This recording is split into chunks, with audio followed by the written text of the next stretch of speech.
of Arkansas. Intercepted, taken by Foster. Going right side, that's at the sill. Sills in the lane. Here comes Clancy away with the basketball. Quickly the other way, driving to the basket. Going on a beautiful feed. Those matchups begin now. Right there to pick it back up. Shooting. He lost the handle on. Here comes Reeves. Reeves is going to push it home from the right side. Welcome to the 2024 High School Basketball State Championships, presented by Roller Funeral Homes. Today's game is also brought to you by Arkansas State University, Three Rivers in Malvern, Birch Street Communities, the Electric Cooperatives of Arkansas, and Pro Copy and Mail. Ball batted away. Here comes Easton the other way. Driving to the bucket with the left hand. Lays it up and in. 8-point lead. Today's 4A girls game features the Farmington Cardinals and the Morrilton Devil Dogs. Now, let's join our broadcast team. Here is Justin Eckery and Josh Neighbors. All right, welcome back into Banco ZK Arena for the third time today. 2 games in the books, 2 more to go. 3A girls and boys are in, and congrats on the Bergman girls over Salem today.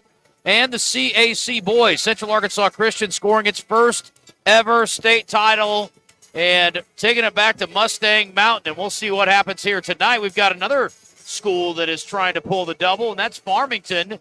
And the Farmington girls up first against the Morrilton Lady Devil Dogs. Both teams with phenomenal seasons, but it's a rematch and a recent one. And we'll talk about that in a moment as we go on through pregame.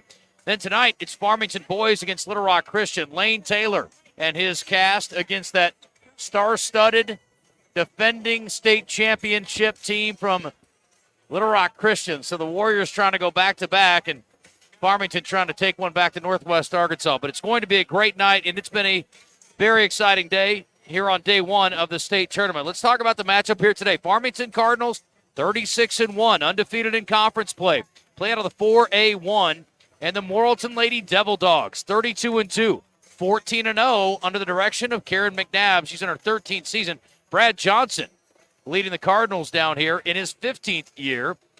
Morrilton has lost just 2 games on the season, and one of those was to Farmington. That's the interesting point. The more interesting point is that it was in the regional final, right, and it was by a significant margin, Josh, 56-25. So if you're Morrilton, you're thinking, boy, we got an uphill climb in this rematch. We've seen some wild things happen, but that would certainly be an impressive turnaround. This is a Morrilton team that escaped Gravett in the semis, 51-50. They got 17 from Aubrey Henderson. Jonna Brockman, their star, had 12 points. They only had 1 field goal in the third period, so they do have moments where they have trouble scoring, and they better not have that today because Farmington certainly can light you up. They've got a very balanced attack, and they have been rolling through the postseason. Their average margin or their average postseason score, 65-32, just in the postseason, and that's over 5 games. They are blowing teams out, making it look easy, and Morrilton, you got to say, it would be an upset, and the Lady Devil Dogs trying to score one tonight. Yep, and you mentioned that. Okay, so whenever you see 2 teams that have played, right, you kind of ask, when did it happen? And a lot of times you'll see it early on in early season tournaments. This was not the case. This is the tournament that these 2 teams saw each other in. And so, yes, it's an uphill climb. The good news is the score starts 0-0, right? You know, like they say the old adage, you know, and every single round starts the same, right? You coming out the same way. I'm not familiar with that adage, Josh. Well, it's actually an MMA one. It's every round starts in the feet, right? So if somebody drags you to the floor and you're getting beat up on the ground, every round starts in the feet. It's true. kind of the great way to say it. All so, yeah, and I will say this too. Farmington, another unique situation. Well, not unique, but, you know, cool situation, going for 2 state championships and also going for another back-to-back. We saw Salem try to do that earlier today. Farmington will try and do that now. They won the state championship last year in a rematch against Nashville. They will try to get the job done tonight and make it back-to-back. They also got to host the state tournament this year, which is also not a bad situation for the Cardinals. And so for the boys and girls, they played through at home and got to bring it down here now for the final. So a pretty cool situation for them. Let's see how they got here. Farmington, Ozark. Again, pay attention to the scores, and while you don't get extra credit for margin of victory, you certainly get extra PR. They beat Ozark 67-37, Dardanelle 61-29. We mentioned Morrilton in the regional final, 56-25. You move on to the state, and they get to go to the second round, 71-32 over Clinton, and everybody expected a close game with Nashville. Did not get it. A 34-point drubbing by Farmington, 69-35 the final there. In that game, Brashears had 18. They got 12 from Macomber and Moss, and Shiree with 10. So, again, their average postseason, not competitive. And for the year, they're averaging 68-35, scoring 68, giving up 35. On the flip side, Morrilton also very good defensively, only allowing 34 points a game, but only scoring at a 51 points per game clip. Now, listen, I will tell you this. Morrilton impressed me when they came out. They looked the part. They've got some size. And Jesse Hunt, Jennifer Hartman, and Jonna Brockman all served as captains at the midcourt meeting, and they're all 5'11", and they're all, to me, pretty long, and they look a little bit taller than that, frankly. They're all seniors, too, so they want to go out the right way. I imagine you're going to get a serious fight from them tonight among the folks on the floor. But, again, as you mentioned, for Farmington, you got the championship pedigree and a lot Three of players above here. 6 feet as well, too. I mean, that's one thing to bring to the table. So, Morrilton's got some size coming in, but, Farmington has the real size. But you do mention this. Defense is where, this team from Morrilton hangs their hat, and they've done a great job in the state tournament with that. That's the challenge, though, is sometimes size can negate your defense. Rebounding can be a matter of height and positioning. And so it's important for Morrilton tonight, positioning and finishing off possessions. If you hold them to one shot, make sure it's just one shot. It's going to be a big key for them tonight. Brashear's the star for Farmington. She is 6'3", 11 points a game, 7.2 rebounds. That is tops on the team. She also averages 2.8 blocks a game. She's got a school record 101 already to her credit, and she holds offers from BYU, Southern Miss, UAB, and Loyola Marymount, among others. And on the other side, it's number 30, Brockman, Jonna Brockman, a 5'11 senior, 16 points and 7 rebounds, pacing her team. Very good free throw shooter as well, and she'd love to get there a lot tonight. We have got to get to a break, and so we'll do that. We'll come back. Starting lineups are on the other side. It's Farmington, Morrilton for a girls' state title. You're listening to State Championship Basketball presented by Roller Funeral Homes on the Buzz Radio Network. Birch Tree Communities, providing care for individuals living with severe mental illness in their own supervised home environment. Their staff serves as a guide to members on their journey to independence in the community. If you have a client, friend, or loved one diagnosed with schizophrenia, schizoaffective, or bipolar disorder, and are in need of assisted residential care, please contact Birch Tree Communities Admissions Department or online at birchtree.org. Birch Tree Communities, a place called home. Hey, college sports fans. I'm Rachel Parker Harding with Parker Cadillac, here to share some electrifying news. I'm talking about the all-new 2024 Cadillac Lyriq. Here now in Arkansas. Lyriq is Cadillac's first all-electric luxury crossover SUV, powered by the Ultium battery platform. The new 2024 Cadillac Lyriq is sleek and sporty with an available all-wheel drive. Order yours today at parker-cadillac.com. Hi, I'm Todd Yacobi, your new chief meteorologist on KRK4 News, and I'm excited to start working for you. So download the Arkansas Storm Team app, stay up to date, and trust that the Arkansas Storm Team is always ready. Stay weather aware with the Arkansas Storm Team on KRK4. Arkansas State University, Three Rivers. Want to go to college but don't know the first thing to do? Check out Arkansas State University, Three Rivers. They'll help you relieve that fear and show you how easy enrolling in college can be. Visit asutr.edu and apply online today. Scholarships available for ACT 19 and high. Arkansas State University, Three Rivers. Three Rivers. Double B's presents Joseph Pinion when he joins Randy and Rick each week on Drive Time Sports. Double B's is an Arkansas company with over 34 locations and growing strong across Arkansas. Double B's, where you gas it, grab it, and go. That's Double B's. The fine art of armchair quarterbacking. Can you dig it? Can you dig it? 103.7 The Buzz. KABZ, Little Rock.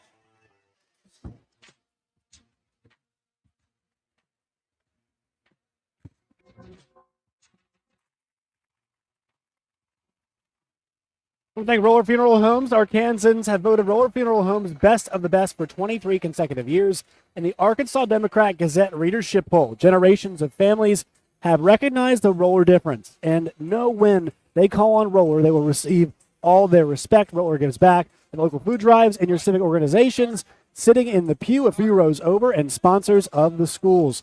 When you choose your local Roller Funeral Home, you're choosing the community.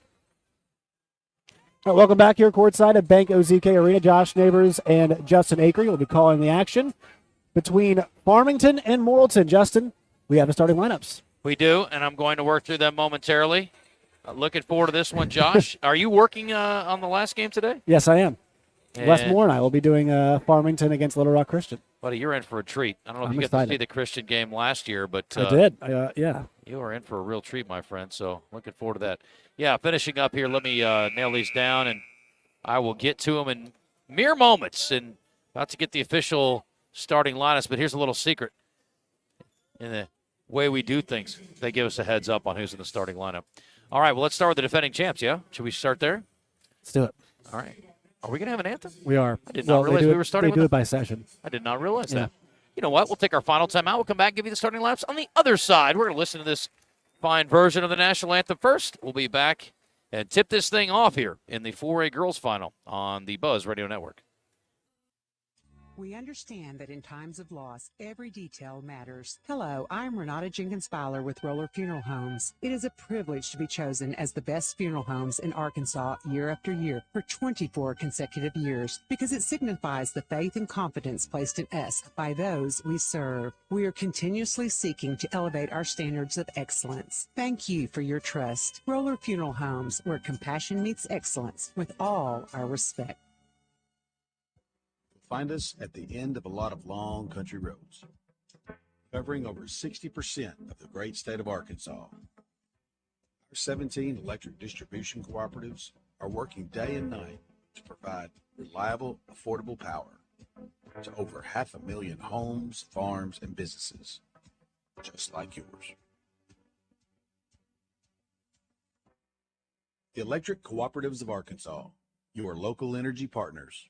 Watney Chevrolet is your destination for big Chevy savings. For a limited time, get a 2024 Equinox SUV for just $22,390, or a roomier 2024 Tahoe SUV for just $65,499. Restrictions apply, so be sure to visit WatneyChevrolet.com to learn more about these big Chevy deals, or stop by and see us at 1301 TP White Drive in Jacksonville for a test drive and more savings on your favorite Chevy models. Chevrolet. Together, let's drive. Have questions about retirement, investments, or your money? Call our financial hotline. Dial 501-381-5228 and leave a voicemail with your specific financial question, and our experts will answer it on the Get Ready for the Future show Saturday mornings at 10 a.m. Get your financial questions answered by the pros. 501-381-5228. Call now. Securities offered through LPL Financial, member FINRA SIPC. Investment advice offered through Independent Advisor Alliance. Independent Advisor Alliance and Genwealth Financial Advisors are separate entities from LPL Financial.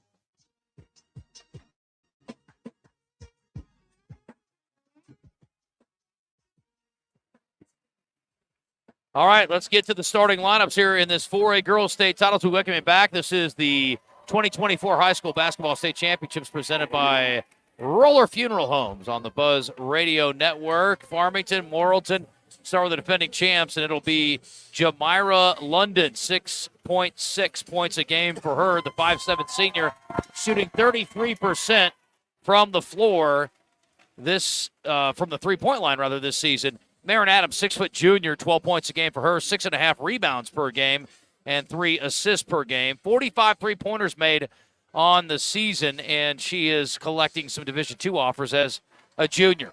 Ree Shiree, 5'6" senior, 12.6 points a game. That's tops on Farmington. She's also leading them at 4.6 assists per game and has a 3-to-1 assist-to-turnover ratio. Hannah Moss, 5'7" senior, 6.7 points a game for her. She's made 55 threes on the season. I should have mentioned Shiree has knocked down 70 of them. And then Zoe Bershears, the post player extraordinaire, 6'3" junior, 11 points, 7.2 rebounds a game, and also nearly 3 blocks a game. For the Lady Devil Dogs of Morrilton, Sophia Warmond, 5'6" senior, 7 points a game for her, 4 rebounds per game. Jennifer Hartman, a 5'11" senior, she is their leading rebounder along with Brockman, 7 per game, and she averages 9 points a game. 37% three-point shooter. I was watching her in warm-ups, and Josh, she's got a pretty good stroke for a taller player. Aubrey Henderson, 9 points and 4 rebounds a game. And I mentioned Brockman, leader in points, 16 rebounds, 7 per game. and she's also a 70% free throw shooter. And rounding out the 5, it's Jessie Hunt, 5'11 senior, and she averages 4 points and 5 rebounds a game. So 2 5'11s, a 5'8, another 5'11, and a 5'6. So pretty good size, but again, as you mentioned, even more so on the other side with Adams at 6 feet and Bershears at 6'3". They also get Kaylee McCumber off the bench, and McCumber is 6'1". Yeah, it's nice if you could bring somebody who's 6'1" off the bench. McCumber had 12 points in the semi, so she has played well for sure. Brad Johnson again in his 15th season, and Karen McNabb in her 13th for Morrilton. 3 total losses between these two, 28-0 between them in their respective conference schedules. It'll be Morrilton in the road maroon uniforms, white numerals with Morrilton across the chest, and for Farmington, the white homes with red numerals, Cardinals across the chest, and a red stripe down the side. They also have, we were talking about shoes earlier, Yeah. Josh. This team has matching shoes. Now, they're kind of a light blue with the... As does Morrilton. They do. They do. Very interesting. We saw a little more uniqueness in some of the other teams, but the light blue, I don't understand for Farmington what the connection is there. They're sharp looking. It's kind of a mint green almost with some darker blue and white in the body of the shoe. It's an interesting look. They'll be going right to left on your radio dial to start things off here, and it will be Farmington with the basketball to start here tonight. A feed inside, backdoor cut, catch and shoot, no good on the feed inside to Adams. She couldn't quite get it to go, but it was a nice play out of the gate for Farmington. Morrilton will go to work against the man-to-man defense here of Farmington. Up top, it is Hartman feeding to the elbow, driving in, up off the glass, no good for Brockman, and a clear by Reese Shiree. She'll bring it into the front court, middle of the floor, left wing now, and back to Shiree. Hannah Moss hands it off. Little weave out top on the perimeter. There's a drive inside by Jamira London. Wild shot up, falling away in the paint. No good. Morrilton wants to run. Inside they go. Brockman pump fake, and she walked with it. Missed opportunity there. Morrilton ran a beautiful break. Ball did not touch the floor. And then, for whatever reason, Brockman balked at the rim, and instead of just going up with it in one motion, thought she might put it on the floor, saw a defender maybe in the corner of her eye, and then traveled with it, Josh. So we stay 0-0, 1 minute in. You have to convert those opportunities. One way to beat size is by running the floor. Ball to the right wing for Farmington. Straight away, it's Moss. They'll work it around the perimeter and cut through the paint. Brockman chasing around the smaller offensive player, Moss at 5'7". Shiree with it up top. She'll drive in and kick to the corner. That's a travel, but they don't call it. Step back three-pointer, no good for Jamira London. Ball's fumbled away on the rebound attempt, and Farmington will get another chance. Bershears for 3. She got it. Left wing three-pointer, and you can see why colleges are excited about Zoe Bershears. 6'3", yes. Post player, shot blocker, but also with great touch on the perimeter, and she opens the scoring here. 3-0 Farmington in this 4A girls state title game. Really fluid stroke for somebody that tall at that age. Right wing, it's Henderson, Aubrey Henderson. They go back up top to Hartman, now left wing. Good man-to-man defense by Farmington. A little push-off there for Warman. Shot up in the lane, no. Ball tipped, and a foul inside. It'll go against, I believe, Warman there. Yeah, it is. I'm not sure I like that call. She was fighting for the ball. Both teams were. I don't know if it was necessarily a foul, especially we're going to see a pretty physical game here, you'd think. It is when they call it, right? I'm with you. I like to let them kind of go at each other a little bit on rebound attempts. There's a drive by Adams. Shot up, no. Rebound attempt inside and pulled down by Warman into the front court. Good pass up and score it to Aubrey Henderson. So Morrilton having some success in transition. Listen, you get hammered like you did the first time you played these folks in the game in the regionals, you're going to learn some things. And one of the things I'm sure they picked up on was we've got to get down the floor in a hurry. And what you also probably know is you better defensive rebound, a miss inside, and an offensive rebound stick back for Bershears. She has 5. Farmington leads by 3. Hartman being harassed on the perimeter by London. Backdoor cut. Warman trying to pass to Brockman. I think it was tipped, and it was. It'll stay with the Lady Devil Dogs. 3 minutes in and 15 on the shot clock in a 5-2 game. Farmington in the lead. Good crowd on hand from Farmington to the right. Of course, the boys will play after this, and across the way, a whole lot of Cardinal red. Morrilton's fans mostly behind us, and they've got a good, solid student contingent in the end zone as well. Drive by Hartman. Tough angle. Shot blocked by London. Excellent defense by the 5'7 senior going the other way. Here comes Farmington. Bershears has it on the right wing. She'll give it up to the corner. Three-pointer on the way for Moss. Back of the iron, no. Excellent box up by Warmond, keeping London off the glass. Into the front court quickly. They get it up to Hartman. She'll pull up for a jumper. Got it. 5-4. So again, Morrilton doing what they need to do to beat the size of Farmington.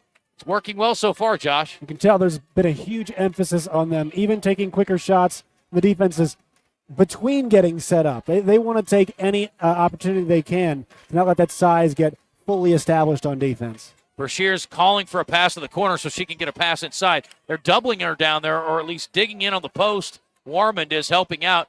And again, it's a tough assignment for Jessie Hunt, but she does stand 5'11". There's a miss on the perimeter from Bershears and a foul on the rebound attempt by Shiree, who came crashing in. And that will be another foul. In fact, the first foul on Farmington. And there's our first media timeout of this 4A girls final. You're listening to State Championship Basketball presented by Roller Funeral Homes on the Buzz Radio Network. I need a place that can print documents and I can have them notarized as well. You mean like Pro Copy in Hot Springs? Yeah, but a place that can take care of all my shipping needs too. Well, Pro Copy offers shipping for both FedEx and UPS and can even handle faxing and notarizing. Yeah, but somewhere I can use their services to print, email, and access the internet. You need Pro Copy in Hot Springs, next to Sutherland's on Albert Pike. They can handle all of your copying needs and so much more. Just call them at 501-624-2303. Wait, I got it. I'll go to Pro Copy. Hogs Meat Market has been a North Little Rock staple since 1963, serving the best meat in Arkansas. Be sure to go to their website for weekly and monthly specials as well as meat packages available. Hog is their family name, and they are so happy folks around Central Arkansas have come to associate it with high-quality products, fair prices, and terrific service. And for the hunters out there, Hogs is a great place to get that deer processed. Check them out online at hogsmeatmarket.com. That is Hogs with 2 G's. Pro Copy and Mail in Hot Springs, next to Sutherland's on Albert Pike. Copy, print, ship, fax, and notary in Hot Springs, where we are right now. It's great.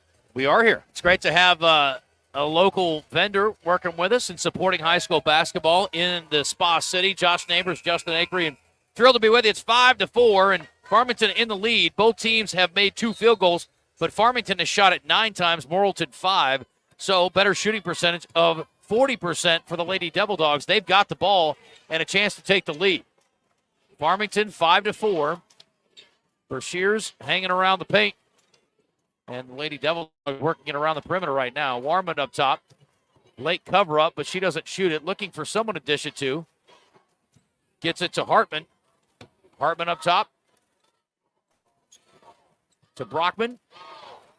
7 on the shot clock. Back to Hartman, right wing on the baseline. Feeds inside, shot up, no good. But a good play there and a good rim run for Henderson. Good feed by Hartman, but they couldn't finish it off. Ball through the hands of London into the hands of Moss. Back to London inside, off the glass, in and out. So a couple of misses at the bucket for both teams. Hartman will bring it up the right sideline with London defensively in tow. Gets it off to Warmond. 3 minutes remaining in the first quarter. 5-4. Cold shooting start for the defending Cardinals. And the Morrilton Lady Devil Dogs trying to score a big upset here after being handled by 30 in the regionals by this same team. And there's a miscommunication and a kick out by Henderson, the junior, looking for Hartman, who didn't keep cutting to the wing. The ball goes out into the media table, and that'll be an unforced error there by the Lady Devil Dogs. Cannot have too many of those when you're going up against a team as good as Farmington is. That is 100% correct. Bershears will try a left wing 3. Got it. Nothing but net for Bershears, splashing it through, and they have a 4-point lead, 8-4. And guess what? All 8 points to Zoe Bershears. Brockman driving, cut off by Bershears, looking for somewhere to go. Bershears knocked it away. It'll go out of bounds. It'll stay with the Lady Devil Dogs. And if I am John Brockman right now, I'm saying, ladies, I'm going to need somebody to come over here and help me when I get stuck in the post. Officials for tonight's game, Lauren Thomas, Grant Watts, and Marcus D. Johnson. Almost over and back there on the inbound. Hartman looking inside to Brockman. Instead, gives it away to Henderson. Straight away, just beyond the three-point line. 10 on the shot clock at the free throw line. Warman now dribbling in the paint. Feeds blocked from behind. And there's number one for Brashears. Going the other way in transition. Save inside, pass, and a bucket for Shiree. And it was a good feed by Kaylee McCumber, the 6'1 junior who's just entered it. Went baseline under a defender, pitched it back inside. Shiree knew what to do with it to extend the lead to 10-4. Yep, she drove right, and then Shiree drove left without the ball and got the feed there underneath the basket. Touch foul on Hannah Moss out top against Hartman.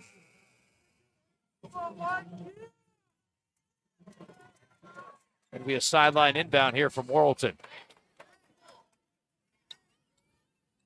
Lady Devil Dogs toss it into the backcourt to start the possession. They trail by 6. A minute and a half left in the first quarter. Ball up top to Hunt. Will pass to the right wing. Brockman has nowhere to go. Driving in is Henderson. She's cut off. Now Brockman gets at the free throw line, spinning in the lane. Shot up. No, that may have been blocked again by Brashears. What a tough matchup. And going the other way, McCumber has to save it in, but she throws it right to Brockman, who was hustling back after they turned it over. And then the ball goes off of Morrilton's leg as Farmington retreats defensively. So a little sloppy on both teams' possessions there. And back to the Lady Cardinals, who lead by 6 and under a minute to play. That was Brockman. She's been frustrated. We saw Coach McNabb there just say, calm down to her forward there. Inside they go, McCumber. That shot's blocked by Brockman. McCumber gets it back, tries it again, gets it this time. 12-4. Great defense there. Just a better shot-making ability. Well, good stick-to-itiveness for the 6'1 junior. Averages 8 points a game. McCumber had a nice semifinal performance as well. Also in the game for Farmington, Megan Ewer, OBU softball commit. She's made 38 threes, 5'6 junior, and in there for the first time today. Active hands from Farmington making things very difficult. Warman, three-pointer, right wing, got it. That's a big bucket at the end of the quarter. 13 seconds left, 12-7, and Farmington will hold for one. Shiree driving. Pull up from 16, got it. Wow, big bucket right there. And that is the way the half, or quarter rather, will end. Double up, Farmington 14 and Morrilton 7. The Lady Cardinals have doubled up the Lady Devil Dogs after a quarter. We'll take a break. You're listening to the 2024 High School Basketball State Championships presented by Roller Funeral Homes on the Buzz Radio Network. Birch Tree Communities, providing care for individuals living with severe mental illness in their own supervised home environment. Their staff serves as a guide to members on their journey to independence in the community. If you have a client, friend, or loved one diagnosed with schizophrenia, schizoaffective, or bipolar disorder, and are in need of assisted residential care, please contact Birch Tree Communities Admissions Department or online at birchtree.org. Birch Tree Communities, a place called home. Hello, I'm Renata Jenkins Fowler, the third generation of Roller Funeral Homes. In the heart of Arkansas, where compassion meets excellence, my family's legacy has stood the test of time. When you turn to Roller Funeral Homes, you are not just relying on a service, you are embracing a cherished family tradition. For the past 24 consecutive years, you have chosen Roller Funeral Homes as the best of the best, and we are truly humbled and thankful. Roller Funeral Homes, where compassion meets excellence, with all our respect. Josh Neighbors, Justin Acre here courtside. It's the 4A Girls State Championship game presented by Roller Funeral Homes here on the Buzz Radio Network. And it is after 1, Farmington 14, Morrilton 7. Hotel Hot Springs, next time that you are in the Spa City, book a room at the Hotel Hot Springs and look for the opening of Koi's coming soon. You mentioned that. It's supposed to be fantastic. Buddy, it is a historic, I would say, Arkansas Steakhouse. Burned down to the ground. And now they're going to recreate that menu inside the Hotel Hot Springs, and I could not be more excited about it. Farmington staying in the man-to-man here to start the second quarter, and a drive inside and a foul drawn by Sophia Warman, taking it right to the defense, and she'll go to the free throw line with her team down 14-7. After the first quarter, Josh, pretty obvious Farmington is a favorite in this one for a reason. Yeah, the big advantage here you're going to see is the number of shot attempts. 6 for 15 for Farmington compared to 3 of 9 for Morrilton. Sometimes just getting more bites at the apple is what is important. And even if you're not shooting the ball particularly well, 6 for 15 is not great. That's still good enough when you're getting those extra chances. So creating those extra opportunities right now is the big difference with turnovers and offensive rebounds. Farmington with 2 big free throws to cut the lead to 14-9. She has 5 now in the game. Farmington trying to answer. Brashears has been phenomenal early on. 8 of the 14 to the star post player. There's a feed inside. McCumber spinning and shooting, and that is a touch foul on Brockman. Yes, got some ball and maybe a little arm according to the officiating crew. So to the free throw line will go McCumber, who's only a 60% converter at the charity stripe, and we'll see how she does here in a 14-9 ball game. So the issue there was McCumber got her up in the air early, although it looked like there was really not much of a foul. But sometimes as the offensive player, when you make the move and you cause the defender to get up in the air, you can get less contact and get a foul call because you did beat them. Second free throw is no good. Brockman stands under the rim and lets it drop into her arms, and so Morrilton will try to cut further into this 6-point deficit that they face currently. That's the first foul, too, for Brockman, which is very important because she represents the size to counter for Morrilton. Up top, Warman, left wing. Hartman, she's been active but not overly effective. Three-pointer, right wing, bam! For Aubrey Henderson, drilled it. They needed that big time.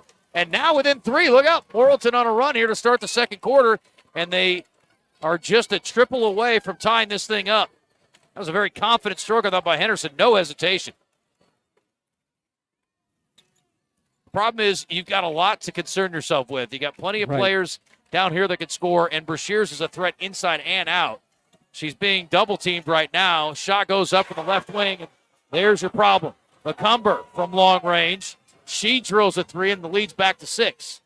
The issue is Jesse Hunt was playing down on the post, helping down, and got beat there on a triple. The size can also shoot for Farmington. That's why it's been so effective. Brockman, a very lazy pass inside, looking for Jesse Hunt, and a turnover back to Farmington. Right wing 3 on the way, short by Ewer. Offensive rebound, though, for Farmington. Now they're going to go to McCumber, just outside the lane. Back out to Ewer. Left wing to Shiree, and now to their star Brashears. She'll look inside. Good pass on the runner. McCumber, no. Ball tipped out. Good hustle by Warman to get it and bring it into the front court for Morrilton. Picks up her dribble. Cross court she goes. Over to Hartman.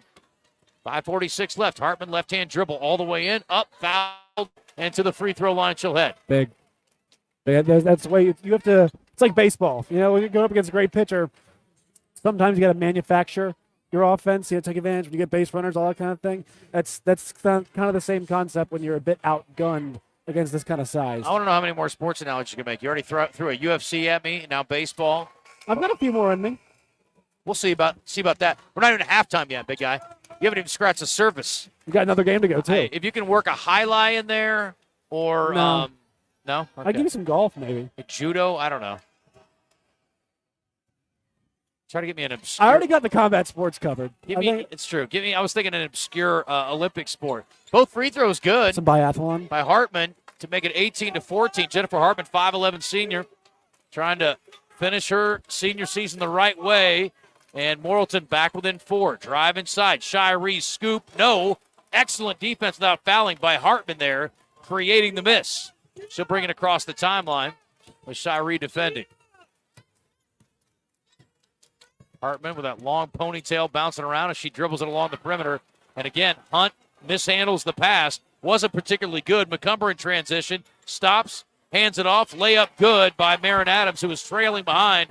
Nice transition basket off of an unforced error by Morrilton. You've got to limit those, Josh. Just a huge issue, and you cannot have it if you're going to have a chance to win here tonight. I promise you, Karen McNabb identified turnovers as an area where you just could not lose that battle and still win the game. Hartman inside to Brockman. They're going to say a little too much in there from Zoe Brashears, and that'll be the first foul on her, I believe. It's a 6-point lead for Farmington, and the foul's starting to mount for the Lady Cardinals. That's their third of the quarter. And that'll be a seat for Jessie Hunt, who has struggled a little bit. And again, I will say she's had a couple of passes thrown to her that weren't particularly sharp. Baseline inbound for Warman, looking for someone, gets it into Brockman. Pull-up jumper, no, off right, and a little strong, and it'll be cleared away. And here comes Farmington. Delayed dribble drive, nice by Shiree, up, no. Tipped out, run down by McCumber. Now, three-pointer, good by Brashears. Can't give up second chance points, and that was a hustle play.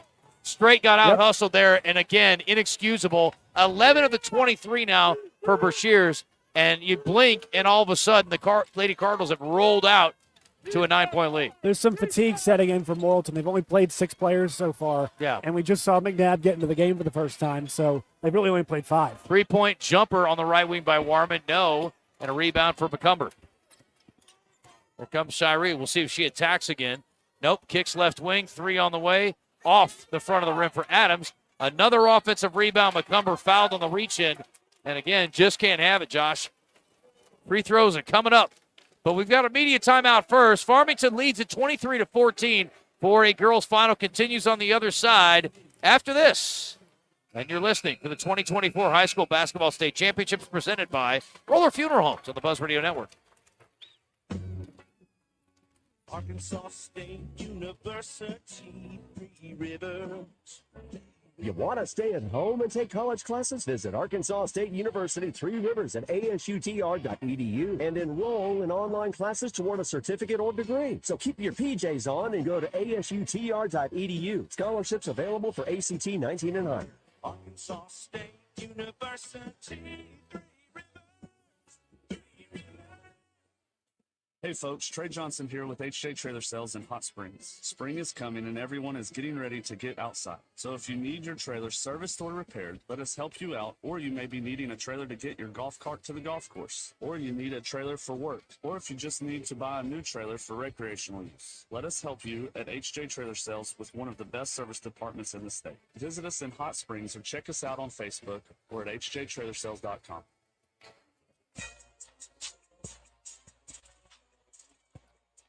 Here we go.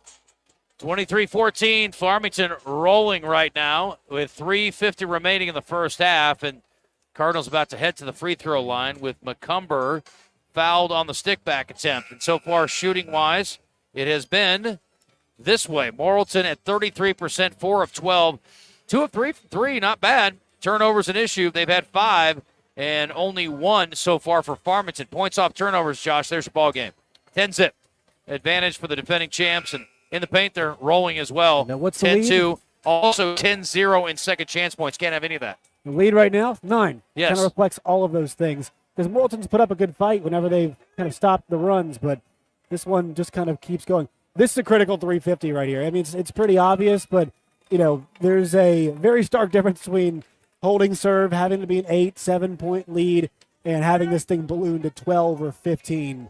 This is the critical part of the game. The part you look back and say, hey, that determined how close it was in the end.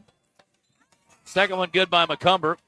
And the lead now 10 at 3:50 mark, as Josh just pointed out. Well, it's safe to say that Morrilton was losing some gas there in those last couple minutes. I mean, they had the first substitution. All their players have been out there. And I think the fact that, yeah, they're basketball players, but they're working against a different kind of animal in Farmington. Boy, near turnover in the backcourt. Good hustle there by Moss, knocking it away, but into the hands of Hartman. Into the front court, another tip ball and another turnover. And here come the Lady Cardinals, leading by 10. Already their largest lead, trying to add to it. Three-pointer for Adams, in and out. Bullet dodged. Yeah. By the Lady Devil Dogs. And now Hartman and her team trying to find some half-court offense here. And it has been hard to come by against this intense pressure. Spinning and denied. Brashears sending Brockman back the other way. Jump shot in and out. And a hustling rebound. That's Adams in front of Hartman. Stolen away, goes back up and scores it. Again, that is an effort bucket and just a little too much hustle for Adams and Farmington. She has 4. They lead by a dozen. 3:02 remaining. It's an 8-0 run now, and that one was a big issue because there's nobody boxed out right there. There was I didn't see who was on defense in that situation. I think it was Hartman on defense for Morrilton, and she was really frustrated because somebody missed the box out on Adams. So not only did Adams sneak across Hartman and grab the board, she then had to defend Adams, who went with that nice spin move back to the left hand, or they think back to the left side of the rim, and was able to finish it. 12-point lead here, but yeah, a lot of frustration because a box out was missed, and you can tell those numbers starting to pile up. It's 16-10 in terms of rebounds at this point. That's the 7th offensive rebound of the game for Farmington. Baseline inbound to Warman. Again, this token pressure by Farmington. It's not overly intense, but it has caused plenty of problems for Morrilton. Ball poked away by London. Good hands there. Warman will tip it to the official, and Hartman will come over and inbound it for Morrilton. 26-14 into the backcourt. Warman will catch it, set the offense, and there we go. Right wing, ball tipped again to Henderson. Up top, Brockman, now left wing, Hartman. London reached in, stole it, and she's got a run out. Hartman hustling to catch up. Fouls her on the way in, and London, excellent effort there. And London will get to the free throw line for a couple, where she is a 74% free throw shooter. Probably going to pass that one. She had a teammate with her, but also, it's kind of one of those where you get the steal, you want to finish the job. Yep, 74% free throw shooter. First foul on Hartman, and the third team foul on Morrilton, badly missed on the free throw, so ends up being a pretty smart foul. That would have been an automatic 2 otherwise, and your team's already down a dozen with 2.5 minutes to go in the first half. Starting group is back in for Morrilton. Second one, looks like she's never missed one, so those were diametrically opposed, Josh. 3 across at the free throw line. Instead, the Lady Devil Dogs get it back to Hartman. Now they'll work it across, or try to, against the Lady Cardinals. Trap too. And that pressure causing problems. Hartman to John Brockman, gives it away to Warman to reset here offensively. 2:19 to play. Warman on the left wing gets it over to Hartman. She'll try a 3, in and out. It's a good look, though, and a foul over the back. And Jessie Hunt's having herself a tough championship game so far. Yeah, she's got a turnover, and there's a foul for Jessie Hunt. Been pretty quiet so far today. Well, she's been, unfortunately, the recipient of some tough passes, and it's a 27-14 game. They need to get going. This last 2 minutes, they need a push of some sort. At the very least, they can't let Farmington push this out any further. No. Shiree looks inside. Instead goes up top to London. Left alone from 17. Gives it away, though, to Shiree instead. She'll drive right by and in for the bucket. Shiree left-hand layup went right by Hartman like she was standing still. It was a good effort by Jennifer to catch up, but couldn't get there, and the lead pushed to 15, the largest of the game. Quickly the other way, Warman. And, boy, I'll tell you what, come into my web, said the spider to the fly, and Berkshire says, sure, I'll let you get all the way to the rim, and I'm going to swat it away. Another block for her, and a 3 on the other end, and this one is rolling downhill right now. Farmington is rolling 32-14 with 1:22 to go. 7 points now for Marin Adams. That's a 17-point run in the last less than 4 minutes. We talked about the last timeout, the media timeout, saying, hey, this last 350 is going to be big. I think it was a 9-point lead at that point in time, and now, it's just completely snowballed. It was 23-14. Now it's 32-14. So a 9-0 run since the media timeout, and contributes all the way to a 14-0 run in the last 3:51.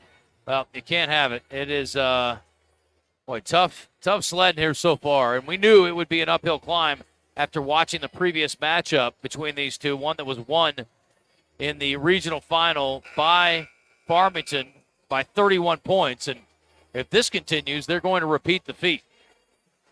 Yeah, it's gonna be, you can tell why this team's been so successful this year. You can see it with Shiree. She's got speed, and she's a quick guard. They've got her. Obviously, they got London, who we just saw pick somebody's pocket and go coast to coast. And then they've got all of this size across the board. They've got shooting as well. I mean, they can perch you inside and out. They can block shots. They can trap, because they almost got another turnover right there. Morrilton just having all kinds of problems getting this ball across half court.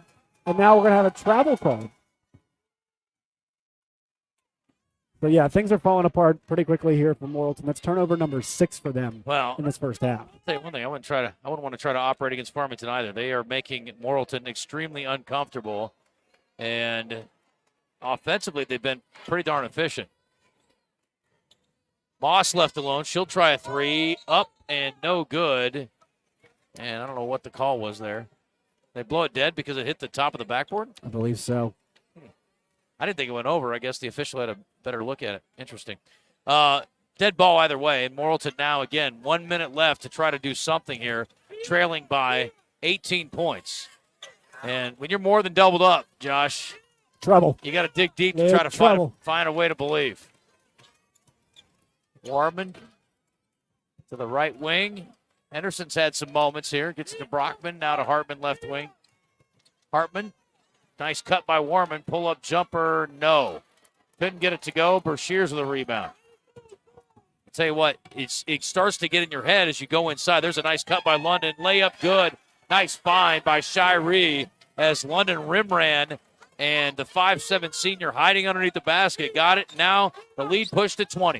And there's another turnover. And again, through the hands of Hunt, who just cannot seem to catch a break here tonight. 34-14 and 10 seconds remaining. Farmington with a chance to hold for one.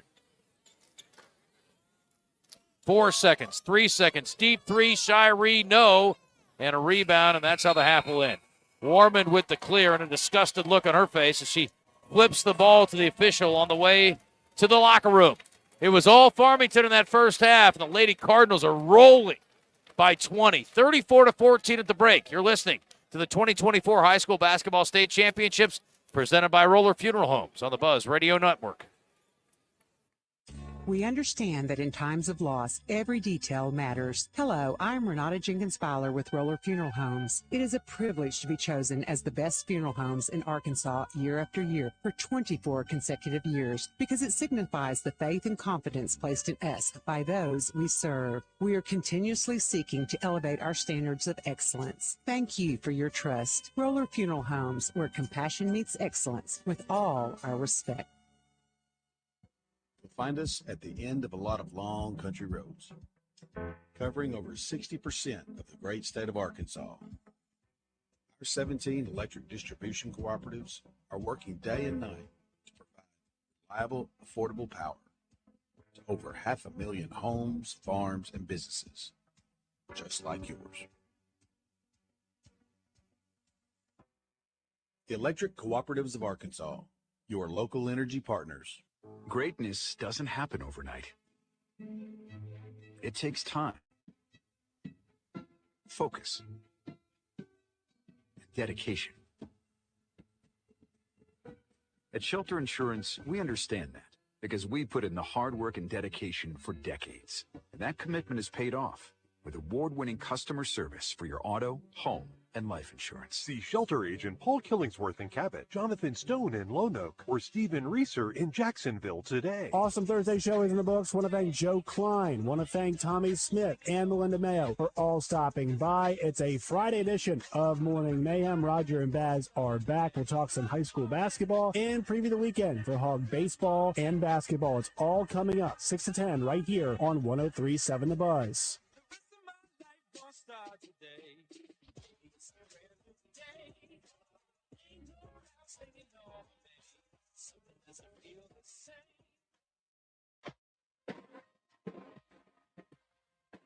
We're back here courtside at Bank OZK Arena. It's the third game of the weekend. It is the third game of this first day for a state championship game between Morrilton and Farmington on the girls' side of things. Right now it's Farmington 34, Morrilton 14. Before we get to the halftime stats, I want to thank Birch Tree Communities. At Birch Tree Communities, they provide care for individuals living with severe mental illness in their own supervised home environment. If you have a client, friend, or loved one diagnosed with a mental disorder and in need of assisted residential care, contact Birch Tree Communities today by going to birchtree.org for more information. Birch Tree Communities, a place called home.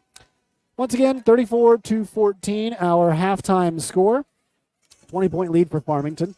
So far on the day, we've had 3 state championship. Well, this is the 3rd state championship game. We got one more coming up. Farmington looks like they're on their way to a championship in 4A girls. They've got the 4A boys coming up tonight against Little Rock Christian. We'll have that one for you right here on 103.7 The Buzz. Earlier today, it was Bergman 56, Salem 33.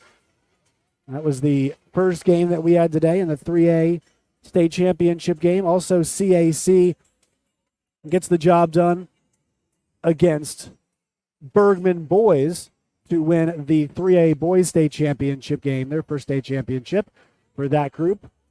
And then finally, right now, once again, 34-14. We'll step aside. We'll bring you those halftime numbers. When we come back, you're listening to the 2024 High School Basketball State Championships presented by Roller Funeral Homes on the Buzz Radio Network. Birch Tree Communities, providing care for individuals living with severe mental illness in their own supervised home environment. Their staff serves as a guide to members on their journey to independence in the community. If you have a client, friend, or loved one diagnosed with schizophrenia, schizoaffective, or bipolar disorder, and are in need of assisted residential care, please contact Birch Tree Communities Admissions Department or online at birchtree.org. Showing next break is the end of halftime. Now's the time Oh, to it get a is? great deal on proven Kubota farming equipment. Tractors The that end are of half. adaptable, versatile, and rated #1 in durability and owner experience. Hay tools that are backed by a 2-year warranty. And durable Sidekick utility vehicles and SSV skid steers. Right now, bring home select Kubota equipment for 0 down, 0% APR for up to 48 months, now through March 31st. Visit KubotaUSA.com for full details. River Valley Tractor, your leading Kubota dealer of Central Arkansas, with 5 great locations to better serve you. River Valley Tractor, it's closer than you think. Listen to Out of Bounds every day to hear about what's trending on social media and whether listeners agree or disagree. Engaging conversations about engaging topics. Sponsored by Arkansas-based West Rock Coffee. Join West Rock and their 1.5 million coffee farmers around the globe as they fuel Arkansans with great tasting coffee, tea, and water delivered directly to your business. Contact them at westrockcoffee.com or 833-886-JAVA. That's 833-886-5282. Call today. At Arch Marine, we just called in our latest flock of hunting boats. Look at these ambush boats by Legend Craft. The perfect style and function for years of successful hunts. How about letting us customize a well-built boat for particular needs? Vary any of our boats with a Tatsu outboard. All the boats at Arch Marine are rugged, and our selection and prices are unmatched in Central Arkansas. We also offer full service on ATVs. So before you hit the deer woods, come let our certified technicians make sure you don't have any breakdowns this fall. Get in now before these deals fly away. Your granddaddy trusted Arch Marine, and so can you. At ASU Three Rivers in Malvern, they understand you have a life outside of school with small class sizes and online options. They provide flexibility and personalized education right at your fingertips. Get a certificate or a degree at ASU Three Rivers in Malvern and make your dream a reality. Apply online at asutr.edu. Josh Neighbors here back courtside with Justin Akery, 4A state championship for the girls. It's Farmington 34, Morrilton 14. Look at these halftime stats. 13 for 31 from the floor is Farmington leading the way for them. It is Zoe Brashear. She's got 11 points to go along with 4 rebounds and 2 steals. Also has 2 block shots. 7 points apiece for Marin Adams. And also Casey McCumber has 7. Reese Shiree has got 6 points, 5 rebounds as well for her, and a steal. 3 players played most of the way for them. Only 6 players getting into the contest. They had Brashears, Adams, Shiree all go the distance in that half. And then on the other way, really tough struggle. 4 for 16 for Morrilton. They only played 6 players as well. 4 theirs went the distance. Jennifer Hartman, Aubrey Henderson, Joanna Brockman, and Warmond. Sophia Warmond also went the entire way. 5 points for Aubrey Henderson, who leads the way. 4 points for Jennifer Hartman. Also 5 points for Sophia Warmond as well. Rebounding right now is 19-12 in favor of Farmington. All right, we'll be back with the second half action here for a state championship game. Morrilton trails by 20 against Farmington. You're listening to the 2024 High School Basketball State Championships presented by Roller Funeral Homes on the Buzz Radio Network. I need a place that can print documents and I can have them notarized as well. You mean like Pro Copy in Hot Springs? Yeah, but a place that can take care of all my shipping needs too. Well, Pro Copy offers shipping for both FedEx and UPS and can even handle faxing and notarizing. Yeah, but somewhere I can use their services to print, email, and access the internet. You need Pro Copy in Hot Springs, next to Sutherland's on Albert Pike. They can handle all of your copying needs and so much more. Just call them at 501-624-2303. Wait, I got it. I'll go to Pro Copy. Find us at the end of a lot of long country roads, covering over 60% of the great state of Arkansas. Our 17 electric distribution cooperatives are working day and night to provide reliable, affordable power to over 500,000 homes, farms, and businesses, just like yours. The Electric Cooperatives of Arkansas, your local energy partners. Hi, folks. It's Chris Zender here at Frank Fletcher Dodge Chrysler Jeep Ram in Sherwood. When you're in the market for a new Dodge Chrysler Jeep or Ram, we hope you give us a chance to earn your business. Here's some things to consider. Fletcher Dodge has been family-owned dealer here in Sherwood for over 25 years. We know how to take care of our customers to keep them coming back. Every Dodge Chrysler Jeep Ram dealer pays the same price for their vehicles. It's the dealer that makes the difference. We'll give you the best deal up front. No haggling, no arguing. We make it easy to buy a new vehicle, and we'll pay you more for your trade-in.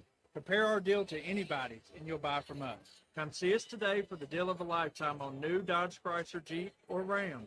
At Frank Fletcher Dodge, you always get the best price, the lowest finance rate, and more for your trade. And we promise you a hassle-free buying experience. We want to be your dealer for life. Shop Fletcher Dodge in Sherwood before you buy anywhere else. Just tell us what you're looking for, and we'll make you a deal. Come see us in person at Fletcher Dodge on Warden Road in Sherwood, or shop online at FletcherDeals.com.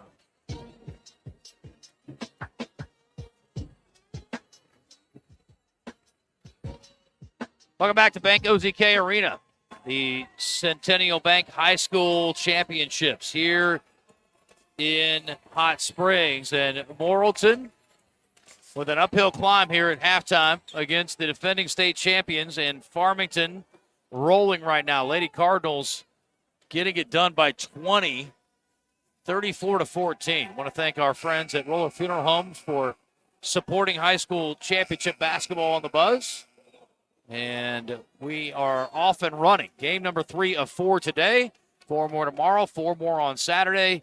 And the 4A boys game tonight ought to be a classic. So stick around after this one. A couple of teams that hang their hats on defense, and one of them is performing well on that side. That would be Farmington. Josh, you look at Morrilton, they allow 34 points a game. Well, buddy, they give up 34 points in the first half. That is not a recipe for success. It's a recipe for disaster. Their defense wasn't terrible. They're 13 for 31, but they just too many extra chances, and the three-point shooting 5 for 13 was effective as well. Yeah, for Farmington. second chance points, 13 zip for Farmington. Yes. Turnovers, points off turnovers, 11 zip for Farmington. Head fake. Shiree feeds London through her hands and out of bounds. There's the break the Lady Devil Dogs needed to get things going here in the second half. Can they mount a huge comeback? It would be a story for the ages if they could do it. We cut it probably to 10 in the start of the fourth quarter, you'd think. Brockman gets it across the timeline. There goes Hartman. Stops, kicks it out. Ball tipped away. Active hands. Moss running for it. Dives in the court. Has it. Looking for a teammate. Ball still loose. And we're going to get a tie-up. And it will be Farmington basketball. Could you see the arrow through the just a variety of bodies in front of us? Could you all just slide away, please, so I can get a peek? Yeah, that was maximum effort. A lot of bodies on the floor there.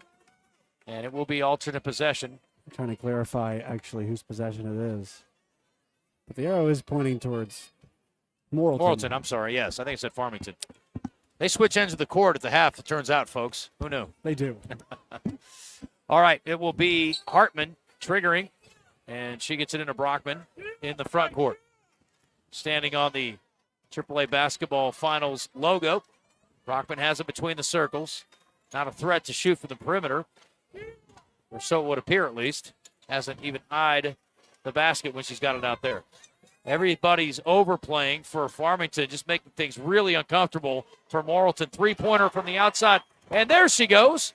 Jessie Hunt with the bucket, and we talked about how tough her first half was. It's a long two, they say, for Hunt, but tough half for her, and finally gets a bucket to go. So something positive. Maybe that'll help her down on the defensive end against Brashears, get a little confidence. London nearly traveled with it. I could argue she did, no call. Drive inside, wild shot up for Adams, and that is no good, but she is fouled. I thought London traveled before she delivered the pass, and the officials did call it, and so we will go to the free throw line for two for Adams. I think 80% on the season. They got Jonna Brockman on that one, and they had four players between the basket and Williams on that. Oh, excuse me, or whoever shot that. I didn't see who it was, but yeah, they have four players between them and the basket and still fouled. Adams, the one at the free throw line. Well, I had to go back. I was on one of the previous I got you. box scores from earlier today. Second one by Adams, in and out. 6.5 to play. 35-16. Josh, you got to look ahead, buddy. Don't be looking at the past. Well, I was Brockman pull-up jumper doing blocked the halftime show by Brashears, and now a run out for Farmington. There goes Shiree, left-hand layup. Yes. 6:17 to go. 37-16. The lead is 21 and 8 now for Shiree with 6:11 to play in the third. She's been very impressive today. They all have, Brashears especially, and a 10-second call. My goodness. Morrilton couldn't even get it across the timeline there. And here's the thing about Morrilton when I'm looking out there. I see not necessarily a sense of desperation, but a sense of acknowledgement as if to say, this Farmington team is just nasty. Yeah, I mean, they can't generate a whole lot of open good looks. There's a jumper for three. We got a foul inside, I believe. It was Adams taking a blow on the pass out to Moss, and the foul called before the shot went up. So that will be the second foul on Brockman and second team foul here in the half. There's a three-pointer straight away. No good for Brashears. Ball will go to Morrilton. They are even pressuring off of misses now. And across the timeline goes Hartman. She'll go all the way to the block. Wild shot up and a blocking foul called against Farmington. That's going to go against Adams. It's a great take by Adams. It's just so hard to attack the rim against all this size. I mean, even out on the perimeter for them, Adams from Farmington, and she's really tall and she's lanky and she's also very active and can stay in front of people on the perimeter. It's hard to drive against that, let alone having Brashears waiting in the wings to block shots. Free throw good by Hartman. Second one coming. Back within 20 now. 5 for Hartman. 37-17. Farmington dominating here in the third quarter. And Morrilton's best bet, just chip away. We saw earlier today Salem try to get it all back with a bunch of three-pointers, Josh. That is not the answer unless you want to dig yourself a giant hole, and that's exactly what happened. Now, admittedly, you can start firing them up, making them. That's yeah. Well, it needs to be inside out like their first look was in the second half. Yeah, it felt desperate for Salem, unfortunately. And, again, a tough shooting day for their star player, Marley Sellers. But there's a deep three bomb. Good for Shiree. You talked about it. She's playing well. She's shooting it well. And she drilled a big one there to make it 40-18. 5:18 to go. A near turnover in the backcourt. London rips it away. And they are going to call a timeout. Now we got a little scuffle. Some words exchanged. And Jamira London not happy, barking at Warmond as they travel back to the bench. The Morrilton fans are wound up behind us, and the Farmington fans cheering their girl on. And now their head coach, Brad Johnson, pulling London aside. She did not like it, took exception to Warmond getting in there and trying to rip it away from her after she felt like she had the possession. We're getting the replay on the big board over here to our right. There's some heat running there. Warman kind of fell onto London. London got up, and she was bent. Well, yeah, it looked like Warman crawled across London's body to try to get the ball back, which it looked like London traveled, and I guess they didn't call that. We had the timeout, too. And Warman finishing the play, I guess is the term that I would use there. We'll keep it here. 5:13 left still. Haven't gotten to the media timeout, so we'll keep it here. And they'll sort it all out. The officials are talking, and now Lauren Thomas going over to talk to the Morrilton bench. Nobody talking to Farmington, so, and now their head coach comes out, Karen McNabb. She's angry. or at least frustrated. And we just saw right there. Palms to the ceiling is the universal sign for frustration. Well, you saw there Lauren Thomas, the official, says to Coach McNabb, this is not a discussion, I believe is what her lips read. Oh, you're reading lips now. Yeah, well, that one was pretty obvious. It's just not a discussion, and she walked away. Well, barking at people, last I heard, is not, unless she said something really egregious, is not against the rules. And I understand why London took offense. But, got to keep your cool in this situation. And, again, it's easy for it to get chippy here. We saw Salem get very frustrated in a blowout earlier today. Got to keep your cool on both parts. McCumber trying to post him inside against Brockman. They don't look to her. They get it outside to Adams instead. She'll drive right side. Bumped on the way in. Shot up, no. And a tough rebound among the trees by Henderson. Good work in there, giving up some size. The 5'8 junior battling. Delayed dribble drive to the baseline. Kick out. Henderson at the free throw line spinning. To Hunt, now to the corner. They go back inside. Good ball move by Morrilton. Another block, but a foul that time by Brashears. Going across the arm of Brockman, who will go to the free throw line for a pair. And now the Morrilton fans have been reinvigorated by the exchange. So that's the one thing for London. You got the Morrilton crowd back into it. Not that you're too worried about it up 22, but that's not what you need. And Brockman will go to the free throw line.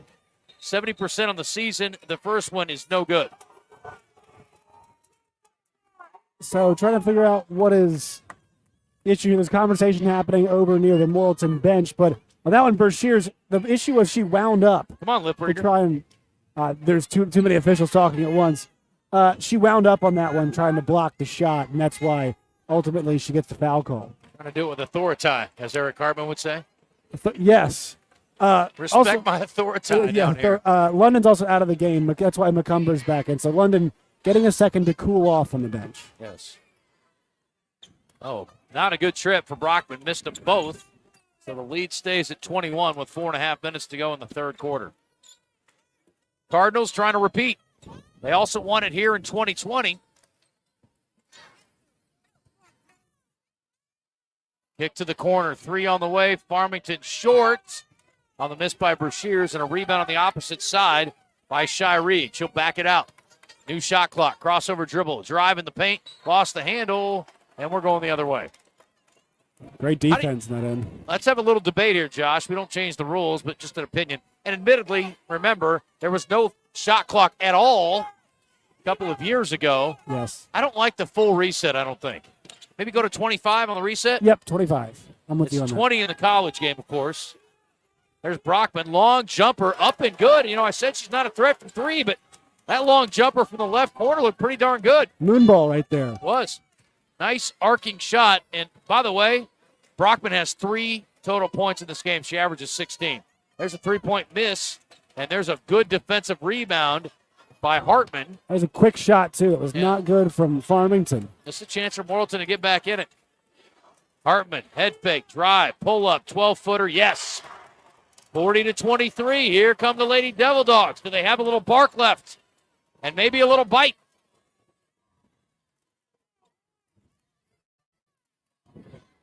It's been a low-scoring quarter so far. Morrilton's actually winning it right now. McCumber turning in against Brockman. Ran into a wall. Still working. Tough shot. Great defense by Brockman. This is your chance, Morrilton. Take care of the ball here. And there's a touch foul coming back. Moss reaching in. Across the arm of Warman, who's fired up. And there's a media timeout. It's a 17-point deficit now. Morrilton has drawn 4 fouls. They're shooting free throws the rest of the way this quarter. They got some time, and they got a shot. 3:03 left. Big hill to climb, but Morrilton still fighting in this 4A Girls State Championship. It's brought to you by Roller Funeral Homes on the Buzz Radio Network. Arkansas State University, 3 Rivers. Want to go to college but don't know the first thing to do? Check out Arkansas State University 3 Rivers. They'll help you relieve that fear and show you how easy enrolling in college can be. Visit asutr.edu and apply online today. Scholarships available for ACT 19 and higher. Arkansas State University, 3 Rivers. Hello, I'm Renata Jenkins Fowler, the third generation of Roller Funeral Homes. In the heart of Arkansas, where compassion meets excellence, my family's legacy has stood the test of time. When you turn to Roller Funeral Homes, you are not just relying on a service, you are embracing a cherished family tradition. For the past 24 consecutive years, you have chosen Roller Funeral Homes as the best of the best, and we are truly humbled and thankful. Roller Funeral Homes, where compassion meets excellence, with all our respect. The fine art of armchair quarterbacking. Can you dig it? Can you dig it? Can you dig it? 1037 The Buzz. AABC. What a powerful position. The Electric Cooperatives of Arkansas will show you the winning plays. Transform your career today at aecc.com/careers. Josh Neighbors, Justin Acree back here. It is 40-23. Farmington up on Morrilton in the 4A Girls State Championship game. But you can't spell Morrilton without Mo, and Mo has swung the way of the Lady Devil Dogs for the first time in this ball game, Josh. Now, admittedly, a ways to go, but things are trending the right direction. So the team in maroon is making a push here. Can they do what they need to do to make this game interesting? We're going to find out. Warmond being harassed by Shiree across the timeline, has it on the left wing. We'll get a high screen for Brockman. Up top, picks up her dribble, ball knocked away, and it'll go into the television media table, but it'll stay with Morrilton. And Warman just looks completely disgusted with the active hands of Farmington. I don't blame her. That is a long afternoon or evening trying to take on this Cardinal bunch. They are relentless. Good feed inside, but it's thrown right to McCumber. It's an excellent cut by Henderson. We can see it from here, but McCumber read it as well. Ducked back in the passing lane and stole it away. 3 from the corner, and that's good. And there goes the run. That'll stop the momentum shift. Moss with a long 3 from the left corner. It's good. That media timeout came at a pretty bad time for Morrilton. Morrilton coming the other way. Up and under, bucket good. And how about Brockman going right by Brashears for the score?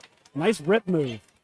Inside, or back to the outside, rather, with the right arm. Is able to get under Brashears. 2:07 to play in this, the third quarter. Straight away, McCumber, no. And racing in for the rebound is Hartman. They need to race it up the floor and get some points quickly. The lead is 18. Another unforced error. They throw it away, and they take it right back. A steal by Hartman in the corner. Brockman, too strong an air ball. And she and Brashears kind of touching hands there after that one. There's a cut by McCumber running the floor. Nice find by Shiree. She's got great vision and anticipation. Finds the cutter, gets the basket. The lead is now 20 again. 9 for McCumber. 45-25. Farmington leading Morrilton in this 4A girls title game. There's another ball thrown away. Just a bad pass from the paint to the wing and out of bounds with 1:22 to go. Here comes Morgan Ewer. Fatigue is setting in here just a bit for Morrilton. They had that run on them, but there just have been, I mean, we saw the stretch that killed them was really the middle part of the second quarter, the late part of the second quarter. You're seeing that as the half gets deeper, the intensity ratchets up just a bit harder for Morrilton because they're fighting so hard for everything on both sides of the ball. And they only play 5 players. Shiree to the elbow, jump stop, back out. Ewer guarded closely by Warman. She gets it to the free throw line now, back to the short corner. Adams looks inside. Good post by McCumber. Cross-court kick out to Ewer. She'll drive in, lost the handle, fell down. Warman says thank you very much. She'll come the other way. There's a reach in by McCumber, no foul called. Quickly into the front court, baseline drive. There goes Hardman, up and no. Went over the back of the iron, and they're going to get a touch foul maybe against Brockman there. Yeah, tough call. Officials having a discussion here. I don't know if they called a foul or not. They did. I believe they did. I wonder what the discussion is. She put her hand up in the air like it was a foul. Go the other way, but I don't know that they had a foul. It might be a clock issue, too. I don't think they called a foul there, Josh. 14 fouls on Farmington, 3 on Morrilton with 51.7 seconds left in the third quarter. Farmington trying to add to a 20-point lead here. It's odd. Yeah.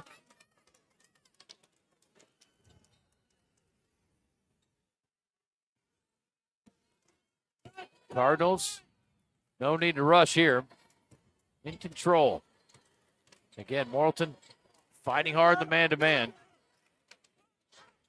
Where Shears get it up top, and there's a foul. And that'll be on Warman running through McCumber.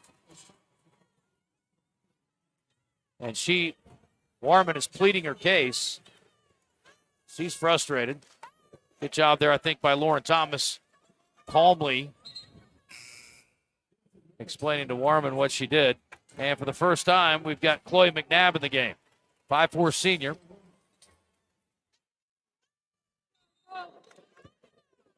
What? Second time in the game. I didn't see her the first time. That's okay. I didn't see her come in the first time. I apologize. It's all right. You can correct me. Trying to get Warman, I think, a mental breather as much as a physical one. There's no doubt. There's a pull-up jumper in the lane. Badly missed by McCumber. Kept alive by the Lady Cardinals. Goes out off the leg, I believe, of Jesse Hunt. It'll stay with Farmington. Shot clock off. 20-point lead and a chance for Farmington to add to it here with one last shot. A cross screen on the baseline. McCumber will flare out to the wing, but they get it instead to Adams, and she'll back it out, and they will set it up for a final shot. Brad Johnson calling the play. Wants 5, whatever that is. Adams crossing over, stopping, going, driving, shooting it. Wild shot. Was it partially blocked? No. And not a great look, I didn't think, on a last possession. 5.9 seconds left. And Morrilton will get one last crack at it here, down by 20. Ball inbounded to Brockman. Gets it up to McNabb. McNabb to the middle of the floor. Shot at the buzzer, short. And that miss by Hartman will end the third quarter. It's 45-25. Morrilton made a brief push. Farmington has reestablished dominance. And we've got 1 quarter to play in this 4A girls title game. You're listening to Championship Basketball, presented by Roller Funeral Homes on the Buzz Radio Network. Birch Tree Communities, providing care for individuals living with severe mental illness in their own supervised home environment. Their staff serves as a guide to members on their journey to independence in the community. If you have a client, friend, or loved one diagnosed with schizophrenia, schizoaffective, or bipolar disorder, and are in need of assisted residential care, please contact Birch Tree Communities Admissions Department or online at birchtree.org. Birch Tree Communities, a place called home. Join the Zone each weekday for the Entertainment Report, brought to you by Bell & Sword of Conway. Find out the very latest breaking news and entertainment each day on the Zone. Justin, DJ, and I will dish out what the stars and celebrities have going on, and you can catch it each day. Bell & Sword has everything for the best-dressed man, from boots to suits. Check them out on Facebook or Instagram. Bell & Sword at their new and larger location at 1011 Oak Street.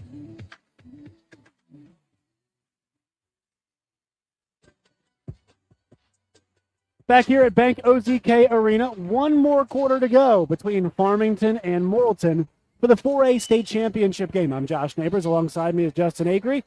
Through 3 quarters, once again, 45-25 our score. 17 for 43 in the game is Farmington. Their high scorers are Zoe Brashears and also Reese Shirey, both with 11 points on the day. Shire's been really impressive. 4 assists and 7 boards to go along with those 11 points. She's played all 24 minutes so far. And Justin, Farmington is 8 minutes away from part 1 of a potential 2-legger. We saw Bergman come up short with that earlier today.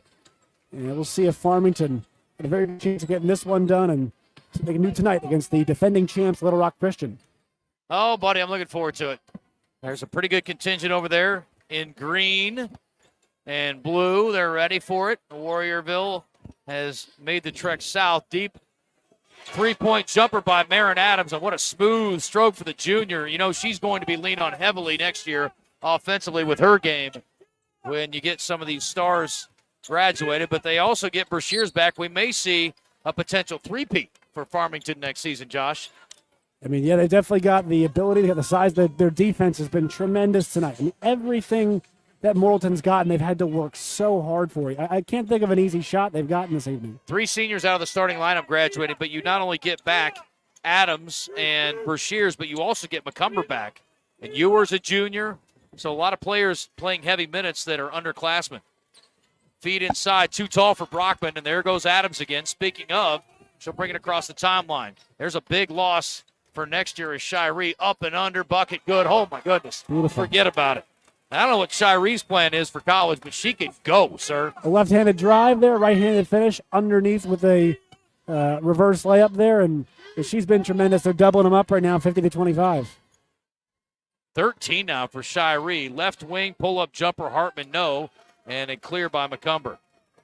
And Farmington is just, they're fine. They'll just keep pushing the pace. You know, if it feels like, hey, you might just want to slow down. The Shiree drives again, misses that one. Shot up and a foul as McCumber, the relentless one. I'll tell you what, I love her motor, man. That's the one thing about her I really applaud. And you don't see that a lot. Not a lot, I shouldn't say that. But there are a lot of times you don't see post players playing at a high rate like McCumber does. She's everywhere. It's almost like there's two of her out there. Yeah. Is there another McCumber on this roster? Adams is the same way, too. Yeah. You know, on most teams she would be a 5, but I think because they've got so much size, they can put her out on the perimeter. She's a 6-foot guard for sure. Right. Yeah, she's got the skill set. There's Great a miss by motor as well. McCumber. Not a great free throw shooter. Now we're going to get into some of the bench players. Maddie Young, is that the first time or second time? Great question. I think it's the first time. I believe so, too. Just checking, making sure you're paying attention. Maddie Young, 5'5" senior, entering now. We're about to get deep in this roster, I imagine, with 6:30 left in a doubled-up game, 50-25. Farmington rolling in this one. And back of the iron, and there's another offensive rebound. Who else? Marin Adams out for a 3. No good by Shiree, but a follow-up inside, no good by Young. Battle for it and into the hands of Henderson, who, I'll tell you what, more often than not, she's been in the right place at the right time. Ball goes out of bounds, and it'll come back to Morrilton, and Jamira London is done serving her time. We're going the other way. Oh, excuse me, Farmington ball. Thought it was out off Morrilton there. So London, after getting into a bit of a back and forth with Warman, is back on the floor now for the first time. 6 minutes to play. London, 15 on the shot clock. Driving. Shot up, no. Battle for the rebound. Run down by Shiree. New shot clock again. Again, I just think too punitive, Josh, on the offensive rebound with a full 35. London on the right wing, going to work. Driving, swatted out of there. Brockman coming over to help her teammate Chloe McNabb, and she sent that one back. Great anticipation there from Brockman. Hey, you saw her size her up. We've seen Brashears do that a few times tonight as well. Cross court. Fake. Mackenzie Jackson, the 5'5" sophomore in the game. Pull up from the elbow, no good for Hartman. Rebound cleared away by McCumber. 5 minutes to go. 50-25. Inside they go. McCumber with a catch. Nearly lost the handle. Finds London. Right place, right time. Up and scores it. Jamira London with the bucket. 52-25. It's a palindrome, Josh. It is. The score is a palindrome right now. It's always exciting when you get those. You didn't know I knew what that was, did you? I do know what palindrome is. Numbers. I knew you knew. You didn't know that I knew. Oh. You wouldn't have thought that, would you? You're like, he's not that bright. Which doesn't I make me bright. Iowa State educations. It's a good school. Is it? There's a The reach Harvard, over the... They call it the Harvard of Ames, right? I don't know if it's the best college of names. But are there more colleges than Ames? I don't think so. That doesn't make it the best one, does it?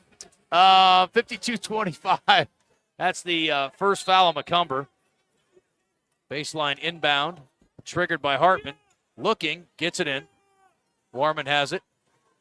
4:40 to go. Morrilton, three-pointer, right wing short for Hartman. There comes Adams. Scanning the floor, finding London. London in. London scores it. Oh, my goodness. London, right place, right time. Henderson into the paint. Stop and go. Spin, pump, shot, no, foul, Adams. Good move in there. I like Henderson's game. Just a junior. Should be back next year. So let's look over at what Morrilton loses. You lose Brockman, the senior, Hunt, the senior, and Hartman, the senior. So all your 5'11s are gone. Mm-hmm. So people better grow up nice and tall in the offseason. There's a miss by Henderson.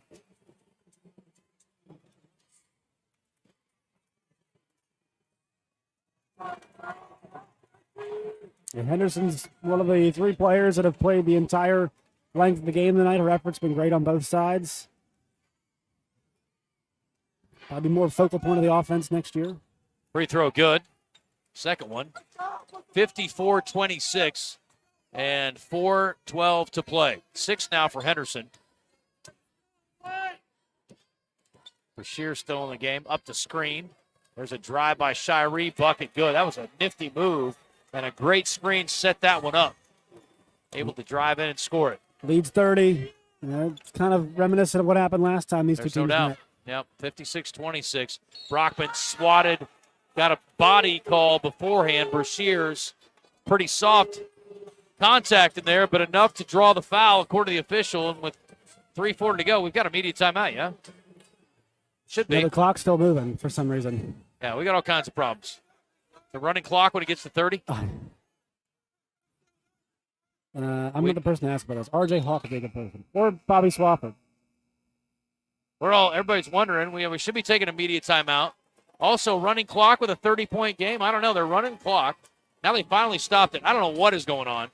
They ran the clock for 10 seconds extra, too. More than 10. And now the immediate timeout's taken. 30-point difference. They do run the clock even during free throws. Then they realized it was immediate timeout. They will take it now. I'm getting educated as we speak. 56-27 Farmington rolling in this 4A Girls State title game. It's brought to you here on the Buzz Radio Network by our friends at Roller Funeral Homes. We'll have the final 3:18 on the other side. Stay with us.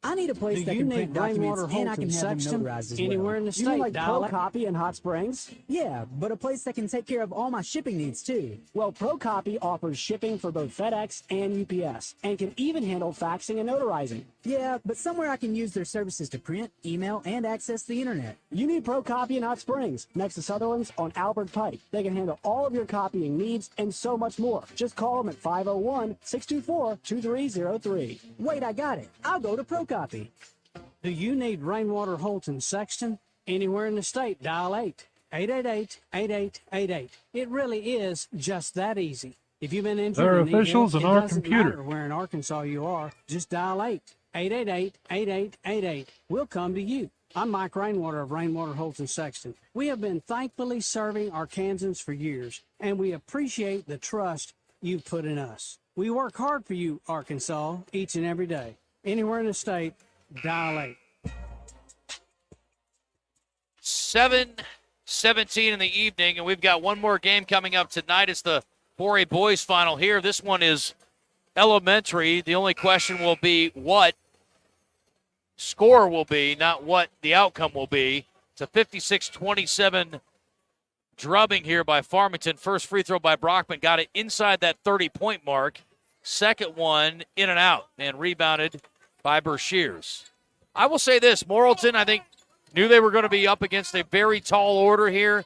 They have fought hard the entire time here in this state final. There's a miss by Shiree, cleared by Brockman. And speaking of clearing, we'll see how soon both these coaches, Coach McNabb and Johnson, start clearing their bench. And we're going to get a foul or a timeout. What are we doing?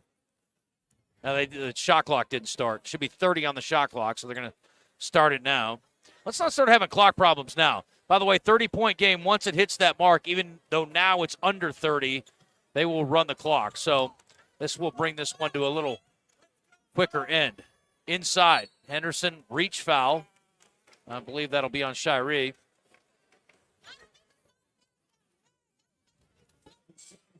I believe they got Gabby McBurnett.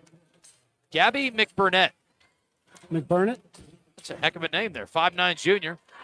Got the reach in there, her first foul.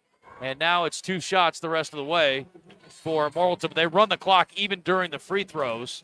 So this one will not last much longer. And during the break here, we'll get some new Cardinal players in there. Let's see. What do we got? Naomi Hernandez, 5'9" senior. It's nice to see the seniors get in there, Josh. Reese Thornton, a 6-foot sophomore. And who's that? Is that 21 or 20? That's see. 21. That's Jenna Culpepper. No relation to the Dr. Pepper guy. Was it Larry? Larry Culpepper. Yes. I think they need to bring him back. I like him a lot better than that new campaign they've got with Dr. Peppertown or whatever the heck it is. There's a foul against. You know what I'm talking about? Is it the one that DJ Youngaway is in? No. Okay. It's the one that Bryce Young was in. Maybe it's the same thing. You know, the one with the Bosworth, where he's like the sheriff. Yes. Whatever they call that. Dr. Pepper. I don't know what they call it. It's I hate that campaign. I think it's dumb. Bring back Culpepper. 56-29, drive inside, shot up, and there she goes again. Aubrey Henderson, one of the few bright spots from Morrilton tonight. And quickly the other way, a layup, and in the state title game, there's two for Farmington's Reese Thornton. Sophomore gets a bucket, her first points of the game. Shot in the lane, up, no good for Mackenzie Jackson. Rebound for Morrilton. Kick outside is picked off, and it's a steal. And a nice job here for Thornton getting herself in the scorer's book. 35 seconds and a whistle, and we're going to get some more subs here. Morrilton will bring in Addison Jackson. Also in the game, Samaya Robbins. Ailey Craig. And Anna Marie Hartman. Second half of that family getting in there now, the sophomore.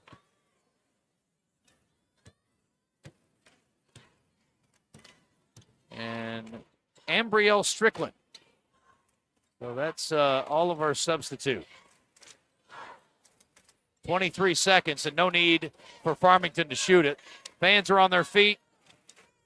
And the Lady Cardinals are going to get the first half of this 4A title. They're going to go in there and tie her up for no apparent reason. They're going to get a jump ball. I don't know what they're in the game. They're excited. Let them play. Yeah. It's going to run out anyway. Well, there's a bit of nuance to that, in my opinion. You just let it go.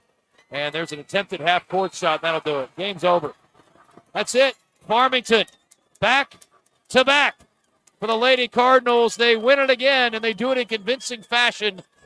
The final margin 27. 58-31 is the final score. We'll take a break. We'll come back and interview the winning coach and our MVP. And I have a pretty good feeling who it'll be. You're listening to 4A State Championship Basketball presented by Roller Funeral Homes on the Buzz Radio Network. We understand that in times of loss, every detail matters. Hello, I'm Renata Jenkins-Fowler with Roller Funeral Homes. It is a privilege to be chosen as the best funeral homes in Arkansas year after year for 24 consecutive years because it signifies the faith and confidence placed in us by those we serve. We are continuously seeking to elevate our standards of excellence. Thank you for your trust. Roller Funeral Homes, where compassion meets excellence with all our respect. Hi, I'm Todd Upovi, your new chief meteorologist on KRK4 News, and I'm excited to start working for you. So download the Arkansas Storm Team app, stay up to date, and trust that the Arkansas Storm Team is always ready. Stay weather aware with the Arkansas Storm Team on KRK4.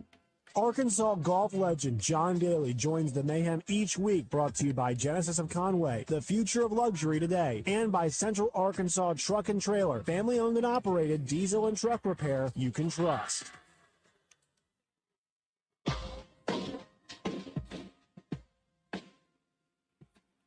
Back here courtside, 58-31 is the final score of the 4A state championship game. Farmington goes back to back, and we'll speak to the MVP of the game here shortly. Farmington, no surprise, it's going to be Reese Shirey, who is the MVP of the tournament. 15 points, 8 rebounds in the game, 5 defensive, 3 offensive, 4 assists as well as steal. She'll join us over here, as will the winning coach, Brad Johnson. Also on the day for them, 23 of 55 for Farmington, 8 for 21 from 3, 4 of 10 from beyond the arc. Once again, 15 points for Shirey, 11 points for Zoe Brashears. Also had 6 rebounds and 2 steals, 2 blocks.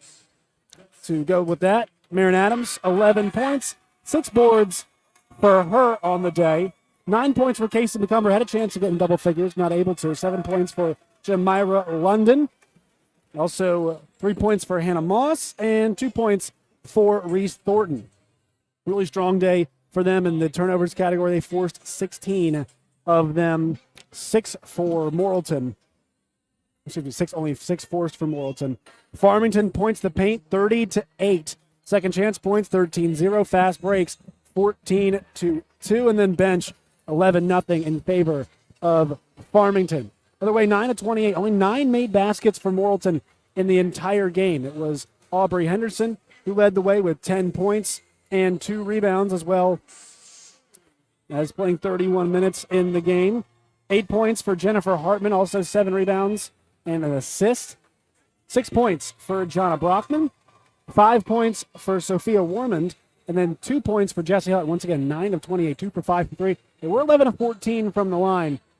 In the rebounding category, it was 33 to 23 in favor of Farmington, 13 to 1 when you look at the offensive rebounds. And once again, your MVP of the game, Reese Shirey, who we'll speak to momentarily, and the winning coach, Brad Johnson, as Farmington is your back-to-back state champions. They won it in 2023.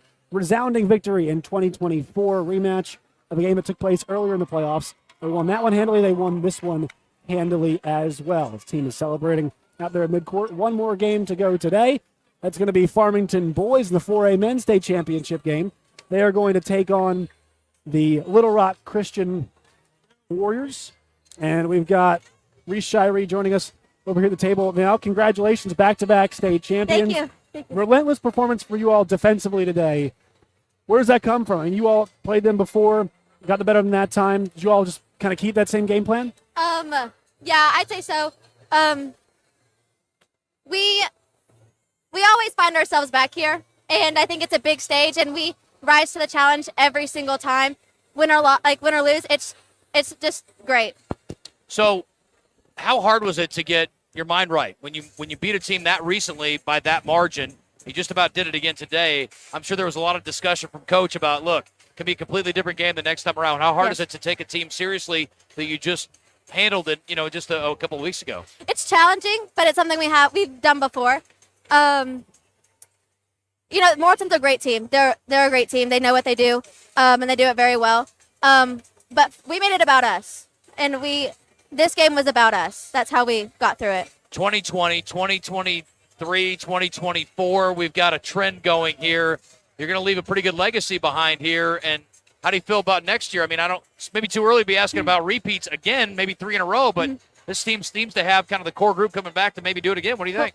I think we're going to have a great group. We have a good freshman coming up. We return a lot of great players, and it's going to be hard to stop us, that's for sure. Out of this year and last year, feeling different, feeling the same? Thoughts about it? A lot of the same.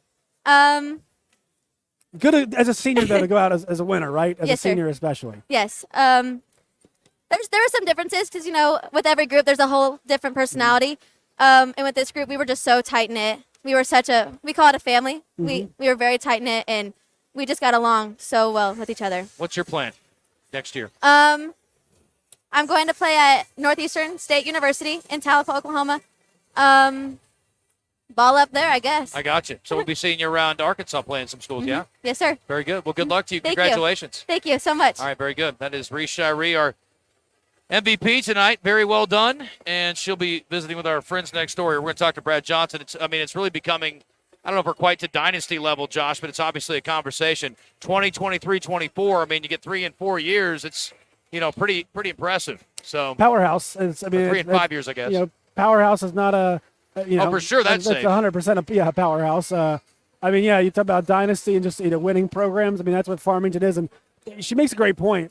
We just made it about us. When you're that good, that's what you need to do. You need to make it about you because in the end of it, like, if you play your game, teams are not going to have a lot of success against you. As Brad Johnson's making his way over, plenty of congratulations are going to him. We'll get him on the headset. Another state championship for Coach.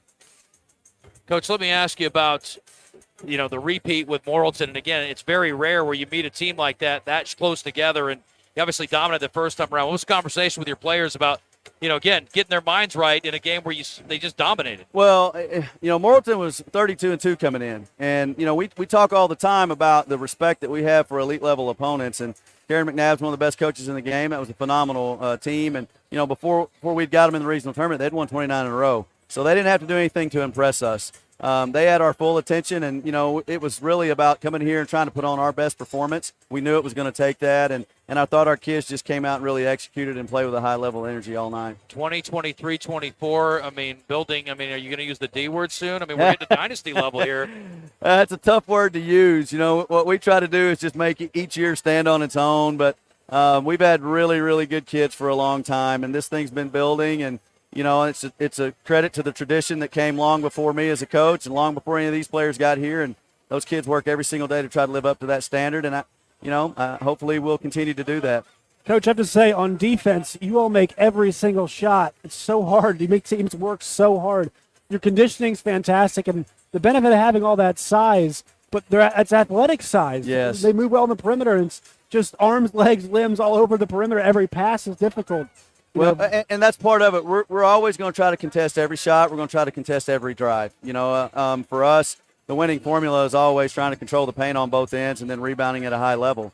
So we're going to contest those things. It does, our size and our length and those bigs, Zoe Brashears, Casey McCumber, their ability to move and rim protect allows us to really extend on the defensive end on the perimeter, gives our guards some kind of leeway to use their length. And, again, I just thought we defended it collectively as a unit, maybe as good as in the last 2 weeks, maybe as good as we have all year, and it's just been a lot of fun to watch. Well, as long as we're talking about dynasties, and most start talk about next year, Coach. I mean, you just mentioned two of them right there, and then you throw in Adams and a couple other pieces. You got an incredibly good core group coming back next year. We do. The core's coming back. We have some kids that came off the bench late that you saw. We see them every day in practice. Those kids are going to be really good. I really love our sophomore class, too. That was a group that I think lost one game as freshmen, and then we're adding a new sophomore class next year that went undefeated this year. So we like our bunch, but now, listen, we're stepping up. And like I said, every year stand on its own. We're not going to rest. We're going to go back to work, and hopefully we can be back on this stage again. Bergman unable to pull the double earlier today. What do you think about what kind of shot you give Farmington to upset the champs? I think we're going to have a heck of a game. I'll tell you what, Johnny Taylor is unbelievable.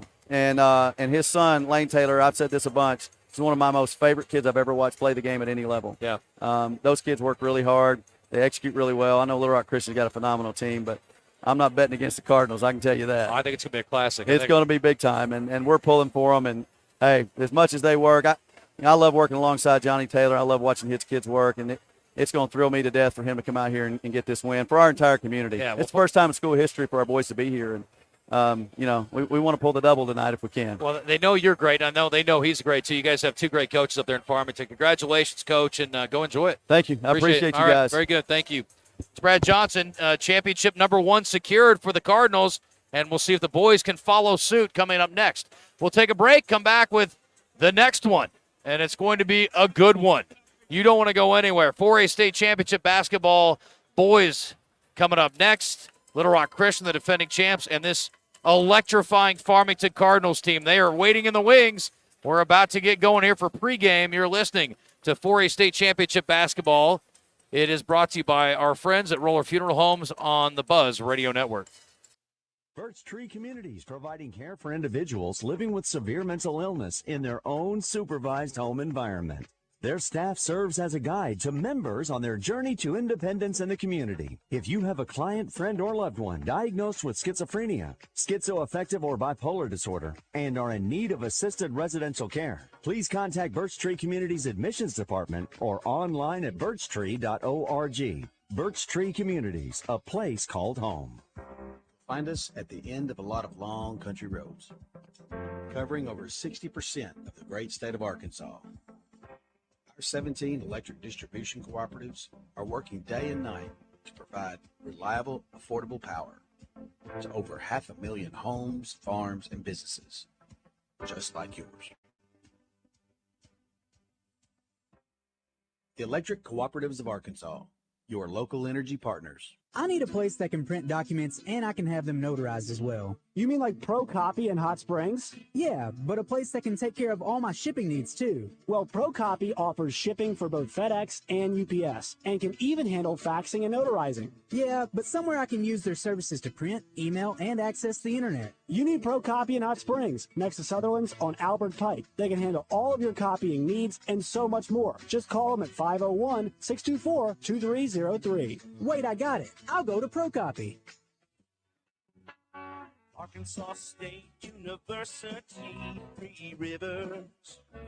You want to stay at home and take college classes? Visit Arkansas State University 3 Rivers at asutr.edu and enroll in online classes toward a certificate or degree. So keep your PJs on and go to asutr.edu. Scholarships available for ACT 19 and higher. Arkansas State University, 3 Rivers. 3 Rivers.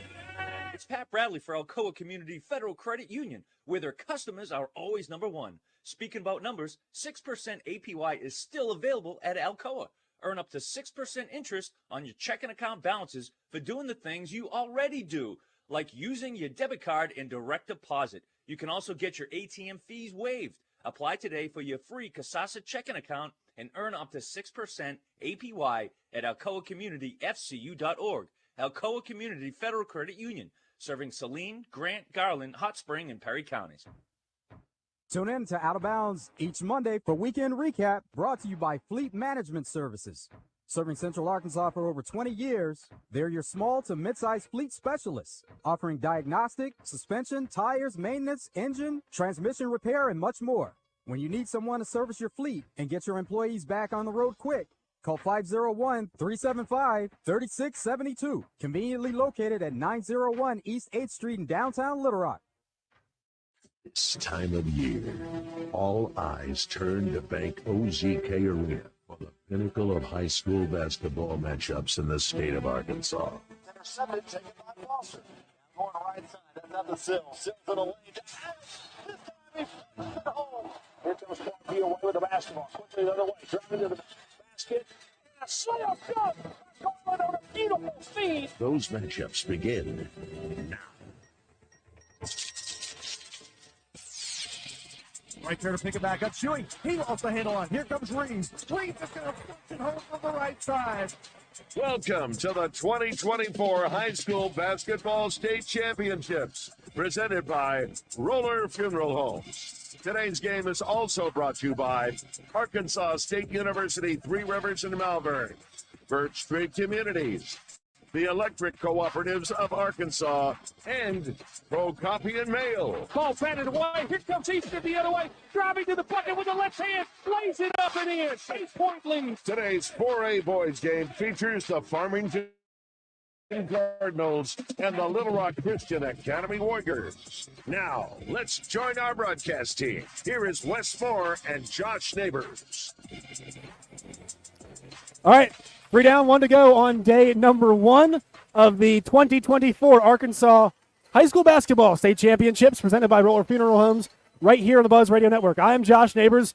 Alongside me, it is Wes Moore. Wes, this kind of feels like the big one today. We've got Farmington boys trying to complete the double. We just saw the girls roll to a state championship back-to-back for them, and now the Farmington boys will try to take down the defending state champion, Little Rock Christian. Yeah, the storyline is Little Rock Christian trying to go back-to-back, where Farmington's trying to pull off a back-to-back with boys and girls. And we had that earlier with Bergman. Bergman girls win it, but then the boys couldn't get it done by CAC knocking them off. So now we'll see if Farmington can make it the first school in the state to have 2 championships on the first day. But it's going to be tough. This Little Rock Christian Academy team has been outstanding this season. Their record 27-7. And a lot of those losses to bigger schools or out-of-state schools. They loaded up in the non-conference with a very difficult schedule. They realized conference play, they were going to be able to run through their conference. They did, except for one loss to Clinton. So Little Rock Christian has been tested with their non-conference schedule. Farmington, on the other hand, 35-2. Farmington's been ranked in the top 10 in the state overall all season long. Little Rock Christian bounced in and out because of some of those non-conference losses, but there's no doubt about it. They've proven it, 2 best teams in 4A. Farmington, it's a coach and your father-son experience for them. Head coach Johnny Taylor has been terrific during his time, and his son Lane, the senior guard, trying to manifest everything right here. He's a North Texas commit. He is the undoubted leader. We just heard Brad Johnson say, we asked him about this late game. He said, he is my favorite players I've ever watched play basketball. But for Lane Taylor, once again, on his way to North Texas, he's just one of many players on the court tonight that we're going to see, Wes, with D1 futures coming up. Oh, no doubt about it. You can start with J.J. Andrews for Little Rock Christian Academy. J.J. already has offers from Arkansas and a host of schools. He is one of the top sophomores in the state. You'll have to keep that in your mind when you're watching him play. Yeah. He's only a sophomore, but stands 6'7", last year in the state championship game as a freshman, I think he was listed at 6'4". He's grown 3 inches over the last year and put on some size and weight. Guy can do a little bit of everything. He averages a double-double, 21 points, 10 rebounds from his guard or wing position. And then you got Landron Blocker. Of course, Layden Blocker, his older brother, is at the University of Arkansas. Landron last year was the MVP of the state tournament, and he honestly put on a show in the state tournament game. The question on him, a lot of the high major schools were wanting to see if he could shoot the ball, if he could shoot it well enough from the outside. He ended up going to Louisiana Tech, and in the state championship game last year, man, he shot the ball really well, and I thought he was about to blow up, and sure enough, he is one of the top players in the state. Fun to watch. A comprehensive performance from him last year. I think out of everybody we saw here in Hot Springs, he was a player to me that stood out the most. I mean, it was a show. He himself put on a show in that game. He put it all together. Well, you go back to that game, Blyble was the favorite. Blyble had dominated the classification all year. People thought Blyble was going to be the state champion, and Little Rock Christian Academy came in here and put it on Blyble, and one of the reasons why was the way Blocker played in that game. Some big jams in that game. He did some good distribution as well. So we'll see how those guys line up trying to defend the title. We'll step aside here. Once again, coming up, it is Farmington boys against Little Rock Christian. 4A Boys State Championship coming your way in a matter of minutes. You're listening to the 2024 High School Basketball State Championships presented by Roller Funeral Homes on the Buzz Radio Network. Hello, I'm Renata Jenkins Fowler, the third generation of Roller Funeral Homes. In the heart of Arkansas, where compassion meets excellence, my family's legacy has stood the test of time. When you turn to Roller Funeral Homes, you are not just relying on a service, you are embracing a cherished family tradition. For the past 24 consecutive years, you have chosen Roller Funeral Homes as the best of the best, and we are truly humbled and thankful. Roller Funeral Homes, where compassion meets excellence, with all our respect. Find us at the end of a lot of long country roads, covering over 60% of the great state of Arkansas. Our 17 electric distribution cooperatives are working day and night to provide reliable, affordable power to over 500,000 homes, farms, and businesses, just like yours. The Electric Cooperatives of Arkansas, your local energy partners. This year, we considered hiring an ad agency to help with our marketing. They pitched impressive visuals and a script that was inspiring. And exotic animal mascots to help grab your attention. In the end, we just decided to tell it to you straight. Shelter Insurance has award-winning customer service at affordable rates. Plus, our local agents are there to help you understand what coverage you need. See Shelter Agent Paul Griffin in Monticello, Sam Eklund in Star City, or Kyle Stone in Pine Bluff. Last one. Hey, Razorback fans, it's Queen Grovey. Check out the new location of Bell and Sword in Conway. Suits, shirts, vests, also polos with Arkansas logo gear from Johnny O and Peter Millar. A store within a store with Arkansas-made Martin Dingman shoes and leather goods. Fantastic service with a tailor stack to fit you perfectly. Go to the new location, Bell and Sword, 1011 Oak Street, Conway, or on Facebook and Instagram. Josh Neighbors, Westmore here courtside at Bank OZK Arena in Hot Springs, Arkansas. You're listening to the 2024 High School Basketball State Championships presented by the Roller Funeral Homes on the Buzz Radio Network. It's Farmington and Little Rock Christian in the 4A Boys State Championship game. And the road here for Farmington, last 3 games, they beat Subiaco Academy, they beat Magnolia, and then they also beat Mills as well on their way here. And some of those games not really that competitive for the most part, Wes. Farmington's been rolling on their way to the championship game. Well, and they rolled last year. You look at this Farmington team last year, they went 36-1. Their one loss came in the semifinals to Blyble. Right. The team that we said that was so good last year, and this year, 35-2. So add those numbers up, they're 71-3 in the last 2 years. That's a lot of winning. That means you're a good team. You don't accidentally win 73 games. Johnny Taylor, I mean, racked up, by my count, 170 wins, just 11 losses during his time since he has been hired at Farmington. So it feels like a state championship is not guaranteed, obviously, but it's on the way at some point in time. Great chance, obviously, for them being at the dance here. Little Rock Christian on their journey here. Last 3 games, they beat Robinson, Brooklyn, and then also Warren. In those games, one of them's relatively tight, but for the most part, it's been their role on the way back here as well. Yeah, we got fortunate as basketball fans to get these two teams on the opposite side of the bracket. Farmington hosted the regional, and so they had a very nice home court advantage during their playoff For both men's run. and women's. Yes, for boys and both girls. men and women, or boys and girls.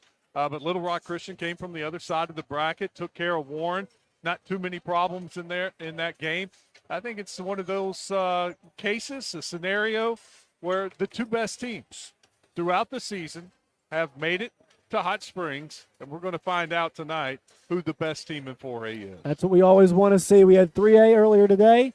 We have 4A obviously happening right now. Tomorrow, we've got, I believe, 5A and 6A, and then 2A and 1A and 1A coming 2A up. on Saturday morning or Saturday afternoon. Yeah, just getting started. Just getting started Day one here of our 3-day marathon. in Hot Springs, and we're going to thank all the folks that have helped make this possible here on the Buzz Radio Network. But we're about 4 or 5 minutes away from tip-off here as the clock's counting down, so we'll step aside one more time. We'll come back to Bank OZK Arena, get you some starting lineups and the particulars as well for both these teams. You're listening to the 2024 High School Basketball State Championships presented by Roller Funeral Homes on the Buzz Radio Network. Birch Tree Communities, providing care for individuals living with severe mental illness in their own supervised home environment.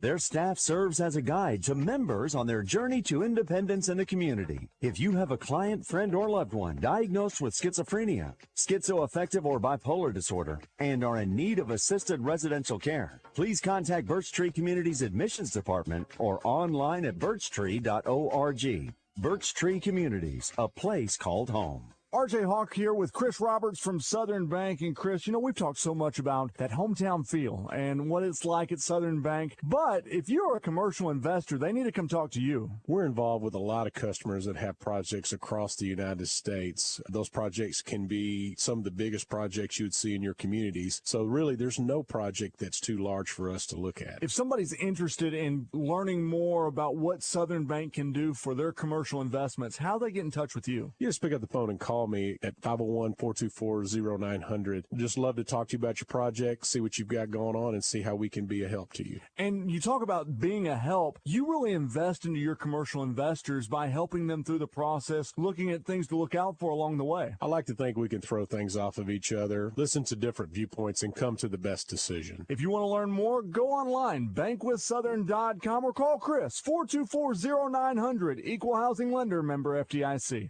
I need a place that can print documents and I can have them notarized as well. You mean like Pro Copy in Hot Springs? Yeah, but a place that can take care of all my shipping needs too. Well, Pro Copy offers shipping for both FedEx and UPS and can even handle faxing and notarizing. Yeah, but somewhere I can use their services to print, email, and access the internet. You need Pro Copy in Hot Springs, next to Sutherland's on Albert Pike. They can handle all of your copying needs and so much more. Just call them at 501-624-2303. Wait, I got it. I'll go to Pro Copy. Here we come. Back here at Bank OZK Arena, Hot Springs, Arkansas, site for the 2024 High School Basketball State Championships presented by Roller Funeral Homes. We're right here on the Buzz Radio Network. I am Josh Neighbors with my cohort, Wes Moore. Wes? I'm curious to see how the size factor plays out in this game. Farmington starts 3 guys over 6'5". They've got nice size. Jackson Berry, 6'5" senior, averages 17 and 6. Maddox Teeter, 8-point forward, 6'6" junior. And then, of course, you got Mason Simpson. He goes 6'6", averages 6 points, 6 rebounds.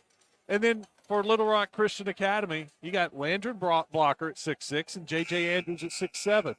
I think Little Rock Christian has been able to use their size in a lot of games. There's not many times you go up guys as big as you at the 4A level. Yeah. Here, Farmington has that size. And Farmington's used to shooting it over these guys. They love to shoot the 3. Barry, that I mentioned at 6'5", he shoots 38% from the 3-point line. Maddox Teeter, 6'6" forward, he shoots 40% from the 3-point line. That's a sniper in high school. Anybody 40% or over, that's absolutely fantastic. But at that size, he doesn't have to worry about his shot getting blocked. He doesn't Right. have to worry about somebody getting a hand in his face because he's so much taller over the guys he's shooting. Tonight, Little Rock Christian has that size to maybe make an impact on those shots. So I'm kind of interested in that size battle because these teams are facing off against defenders that are similar size to them. Right. It feels like it's one of the more even matchups that we're going to have the entire weekend. I mean, just talk about athleticism, talk about size, like you mentioned, college players from on both sides of things, a great coaching matchup as well. And so you're going to see it take place here in just a couple minutes. Once again, Little Rock Christian and Farmington. Little Rock Christian's getting introduced right now to our left. They're on that left side bench. They're going to be wearing those green uniforms they wore in last year's state championship game. They've got you never tell, Wes, is it on the uniform, is it black with the letters and numbers, or is it that dark navy blue? I'm going to go with navy blue because that's kind of the school Right. colors. But you're asking someone who's colorblind, so That's right. You I was not trying to dunk on you today. You probably want to trust what I have to say when it comes to colors. It's Nike uniforms. They have the swoosh up there. They've got once again, navy blue letters and the numbers on the front and the back. Green shorts with the blue trim down the side. This is how we saw Farmington warming up. They'll be in all white. They had the Indiana striped pants and the one there to the right of us. As we're seeing the starting lineups getting introduced right now. I'll get those to you in here in just a second. For Little Rock Christian, it was J.J. Andrews, Jamil Wesley, Landron Blocker, Tristan Watson, and your final starter for the Little Rock Christian Warriors was Mitchell Morris. So that's your starting five. Andrews, Wesley, Blocker, Watson, and Morris will be the starters.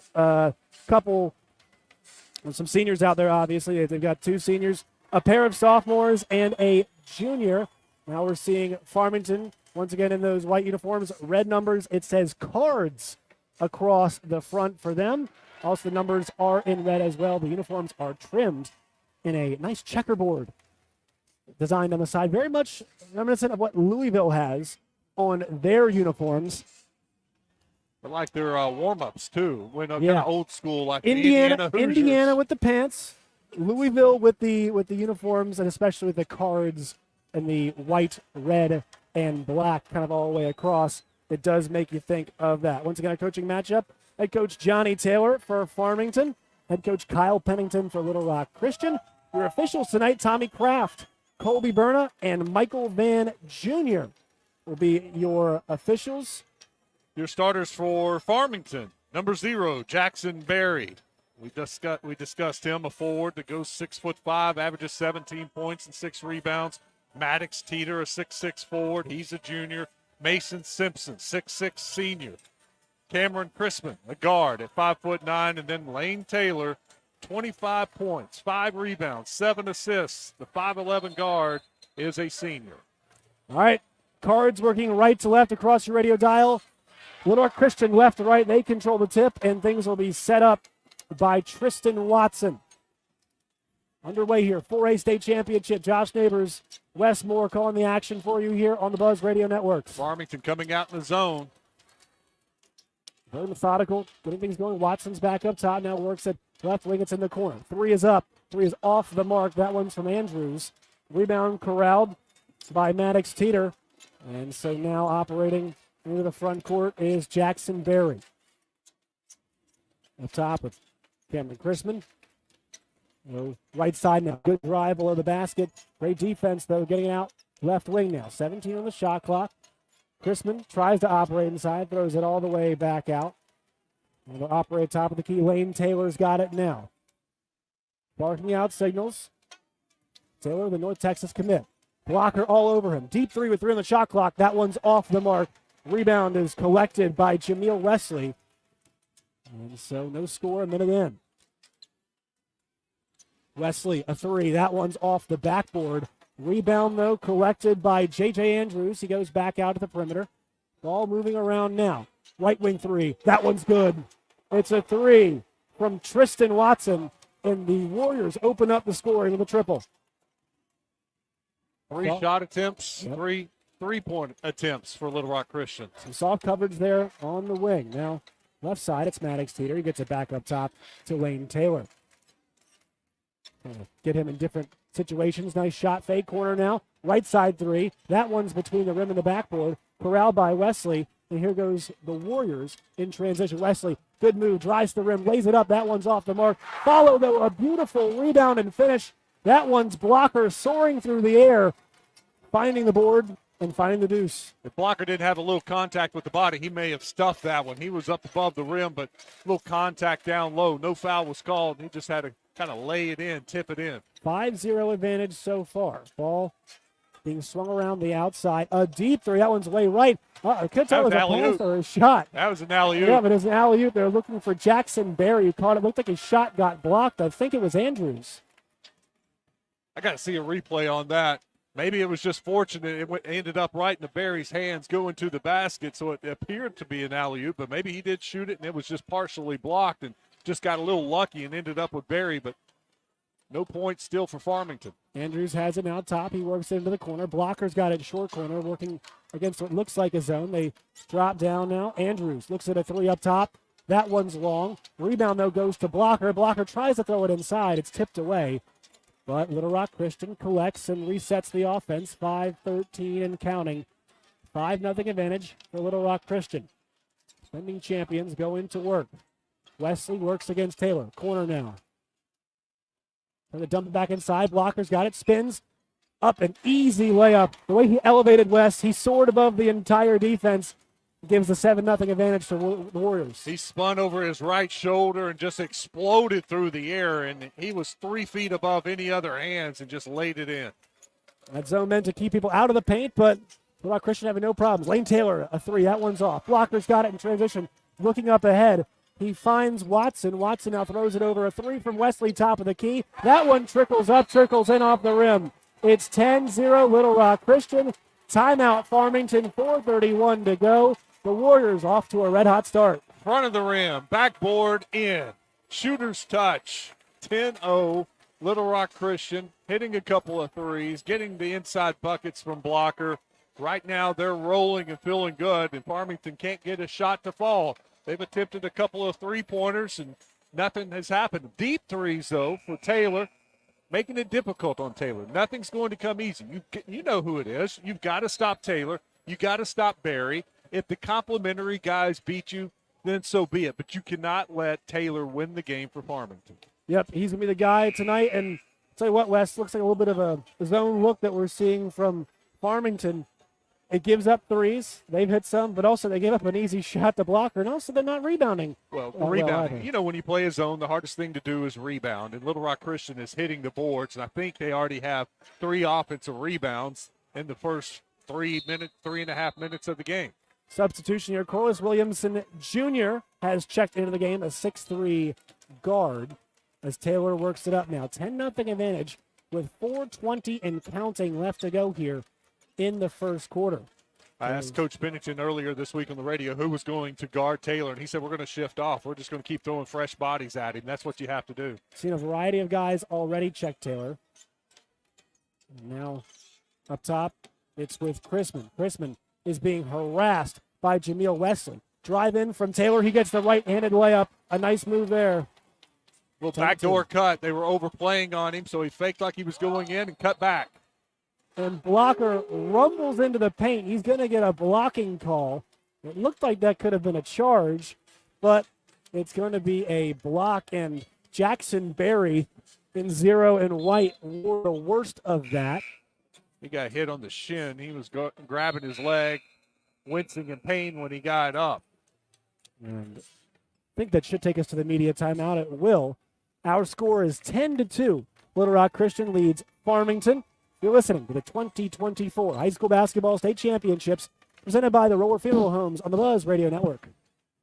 We understand that in times of loss, every detail matters. Hello, I'm Renata Jenkins Fowler with Roller Funeral Homes. It is a privilege to be chosen as the best funeral homes in Arkansas year after year for 24 consecutive years because it signifies the faith and confidence placed in us by those we serve. We are continuously seeking to elevate our standards of excellence. Thank you for your trust. Roller Funeral Homes, where compassion meets excellence with all our respect. Hi, I'm Todd Yakovi, your new chief meteorologist on KRK4 News, and I'm excited to start working for you. So download the Arkansas Store Team app, stay up to date, and trust that the Arkansas Store Team is always ready. Stay weather aware with the Arkansas Storm Team on KRK4. This is Pat Bradley. Tune in every Tuesday when I join Justin and Wes in the Zone. Brought to you by River City Flooring. Visit rivercityflooringinc.com, rivercityflooringinc.com. The fine art of armchair quarterbacking. Can you dig it? Can you dig it? Can you dig it? 1037 The Buzz. KABZ, Little Rock. Back here on the Buzz Radio Networks, it's 2024 High School Basketball State Championships presented by Roller Funeral Homes. Taking a look at the shots right now, Little Rock Christian Academy already has 8 shots, only 4 for Farmington. That's because of turnovers and offensive rebounds. Little Rock Christian owning that. So now Little Rock Christian back to work on offense, 3:45 and counting here in the first quarter. Going off the dribble, it's Wesley, kicks out a 3 from the wing, is knocked down. That's a triple by JoJo Holloway, who's checked into the game. The 6'2 senior on his first attempt lights it up. It's 13-2. Little Rock Christian's getting open looks, and they're knocking them down with a variety of guys. Wesley penetrates, kicks it out, wide open 3. They knock it down. Into the game now, it's Sam Kirkman. He's out there with Taylor, also alongside Simpson. Barry, as Taylor tries to float one up there, can't get it to go. Rebound by Blocker. And also running out, it's Teeter. Blocker takes it right now. He gives it right side to Andrews. Andrews now over to Wesley, who pulls it out. Once again, they're out there with JoJo Holloway and Corliss Williamson Jr. 3 to play, leads at 11. Shot clock at 20, right side now. Andrews has it up top. Looking for a shot. Now they swing it right side, top of the key. That 3 is up. That one rims out. Barry gets the board. Still, it's an open look relatively for LRCA. You can even see when Farmington's playing the zone, they pack it in. I mean, they were just daring Wesley to shoot, and so he took the shot. Taylor trying to go to work against Corliss Williamson Jr. Kick to the corner. A nice look. That 3 is up. It's off. Blocker snatches it. You can tell he's got some more size from last year. Wesley in transition. Nice pass, but it's going to be a charge. Lane Taylor gets in the way. That's a tough call right there on that one. But that's a much-needed call for Farmington. Trailing 13-2, that may have been the first turnover of the game for Little Rock Christian. Yeah, it is. It's the Warriors' first turnover. They've taken care of the ball. That one a turnover because of the charge, but Little Rock Christian doing a great job on the rebounds, especially Blocker. And if you notice, Blocker's getting those rebounds above the rim. Physical, you can once again put on some size from last year as he gets older. Taylor, dribble drive left side. Swings all the way through, finds himself open at the rim, goes up, lays it in. He can elevate Wes. He just did right there. 4 points for him, 13-4 to score. They kind of lost him. He went back door, then stopped, and then nobody went with it. So he just turned around and shot it. Blocker doubled, steal for Taylor. On the move now, here comes the Cardinals. Taylor drives, and that's a charge. So that one, it looked like he was under control, Wes. I think that one should have been a blocking call because it looked like Watson was still moving. May have been a little payback for what happened earlier on the other end of the court. Yep, there's a replay. You're right. He was still moving, but got the call. So now each team has a charge. Morris is checked back into the game. He spells Blocker. Andrew's still out there. Give Blocker a little minute and a half rest into the quarter. 1:24 to go. 9-point lead for Little Rock Christian. Working against the zone again. Right side, Andrews has it. Looks like they're trying to double and show him some pressure. Step back 3. That one's pure. Andrews, so smooth with a step back. You can see why he is a highly ranked recruit. Looked like he was going to attack, had 2 guys there, kind of dribbled in, then just smoothly dribbled backwards a couple steps, or 2, and then bam, in their face. And he's 6'7", so he knows they weren't going to come out and block it. Right.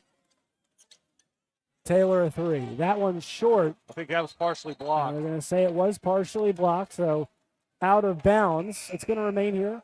12-point advantage for Little Rock Christian. The Warriors underneath the basket didn't realize that it was partially blocked, so they just let it go out of bounds. They had great box out position, too, because no Cardinal player could get to the ball, but nonetheless, it'll stay here with them. I was wrong about Blocker. He doesn't get the full minute 15 rest. He's already back in the game. He's there to see it through. Taylor tries to elevate and shoot off the miss. Blocker smiles a lot when he plays. He's in transition right now. He's got a smile on his face. Top of the key now, swings it. He'll get it to the left wing all the way. Throw it out top of the key. This one's up. That one's good. Another three. Beautiful ball movement. Mitchell Morris this time from deep. It's a 15-point lead, and we've got 20 seconds left to go in the first. That time it was a drive by K.D. Hicks. He drives in baseline and just rifles it to the top of the key for a wide open look. The zone's getting carved up right now, and the defense also of Little Rock Christian's been good too. A trap comes, 5 seconds to go. Taylor, step back, three is up. That one's going to be short. They throw it up ahead.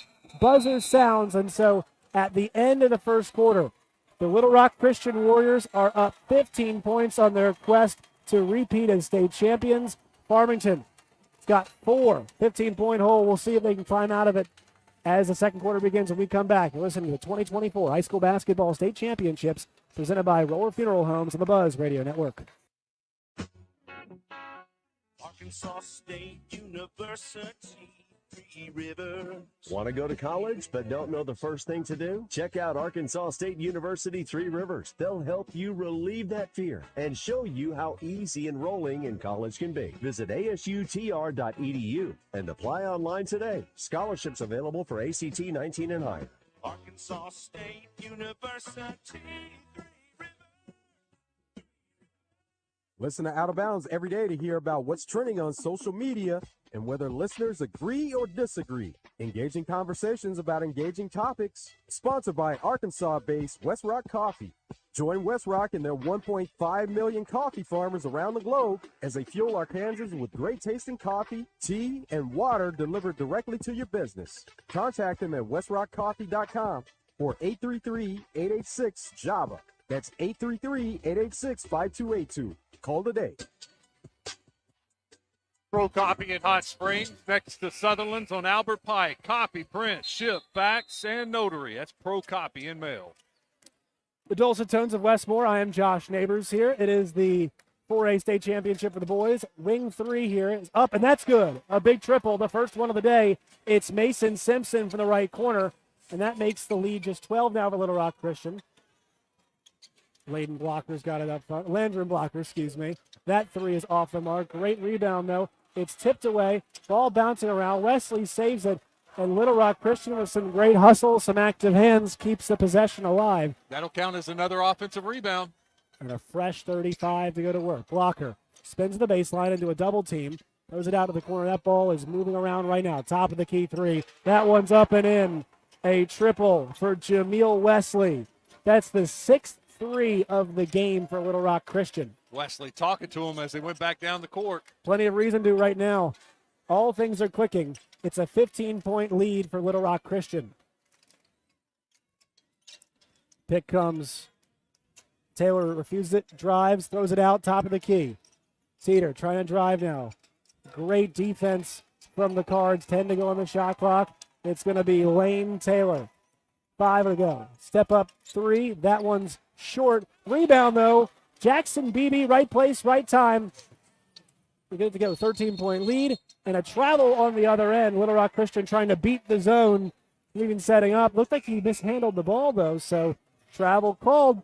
But if you're Farmington, you'll take it.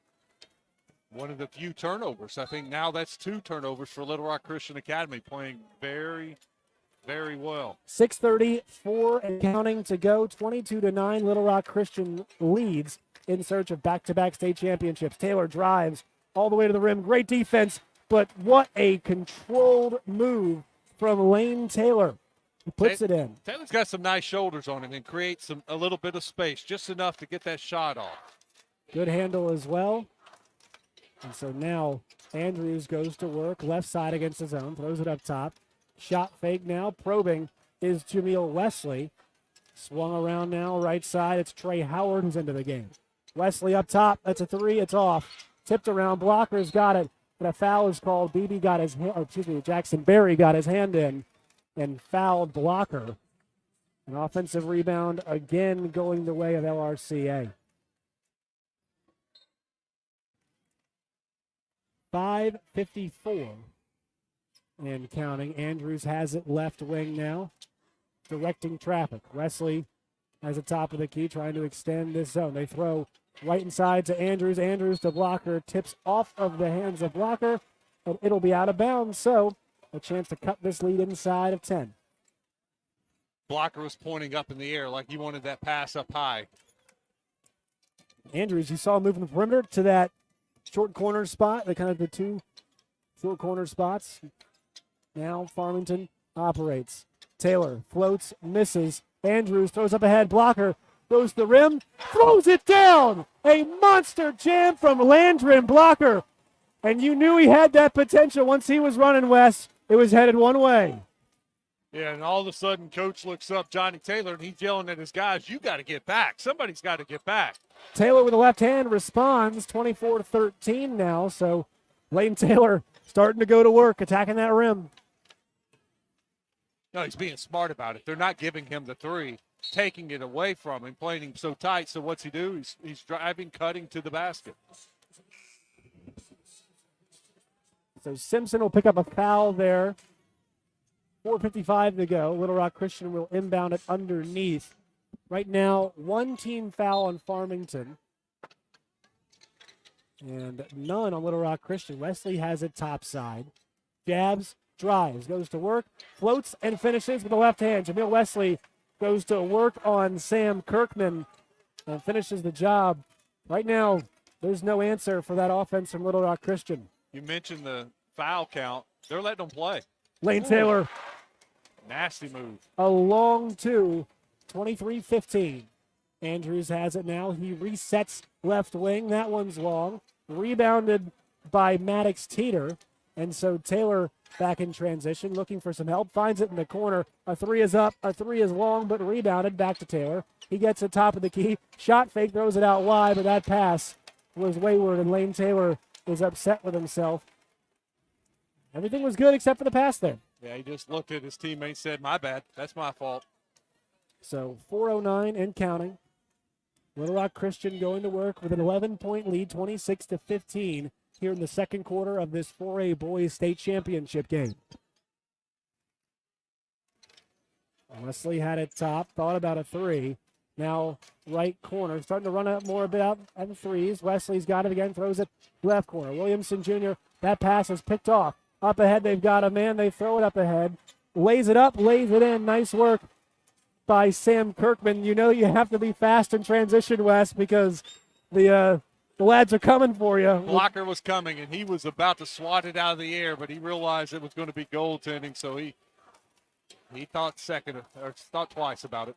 That's going to be a three. That one's long, so Taylor a rebound. 3:21 to go, a 9-point deficit for Farmington. Warriors cooling down a little bit from the outside, and Farmington's doing a better job on the glass, not Taylor giving up rebounds. Drives. That one swatted away. Landry Blocker packs it against the backboard. Here they come in transition. Andrews dribbles in. He lays it in. Kind of used the arm to create some space while he left the ball. Picked it back up, laid it in. Lead grows once again. Andrews is 6'7", but he's a muscular 6'7", and he can use that muscle to create a little space. Taylor dribbles in, nice pass. It's knocked away, and so that will cause a stoppage in play, a media timeout. With 2:47 to go in the first half of the 4A Boys State Championship game, it's LRCA 28, Farmington 17. You're listening to the 2024 High School Basketball State Championships presented by Roller Funeral Homes on the Buzz Radio Network. Birch Tree Communities, providing care for individuals living with severe mental illness in their own supervised home environment. Their staff serves as a guide to members on their journey to independence in the community. If you have a client, friend, or loved one diagnosed with schizophrenia, schizoaffective, or bipolar disorder, and are in need of assisted residential care, please contact Birch Tree Communities Admissions Department or online at birchtree.org. Birch Tree Communities, a place called home. A motorcycle seems pretty simple. It has one engine, two wheels, and plenty of attitude. But you crash one of these babies, and things get complicated quick. That's when you need these guys. At Rainwater Holton Section, we keep it simple. When the insurance company tries to pay you less, We fight to get you more. No hassle, no confusing legal terms, and no fee unless we get money for you. Keep it simple. Call Rainwater, Holt, and Sexton. Motorcycle crash anywhere in the state, dial 888-8888. Non-lawyer spokesperson. Responsible attorney Michael Rainwater, Bob Sexton.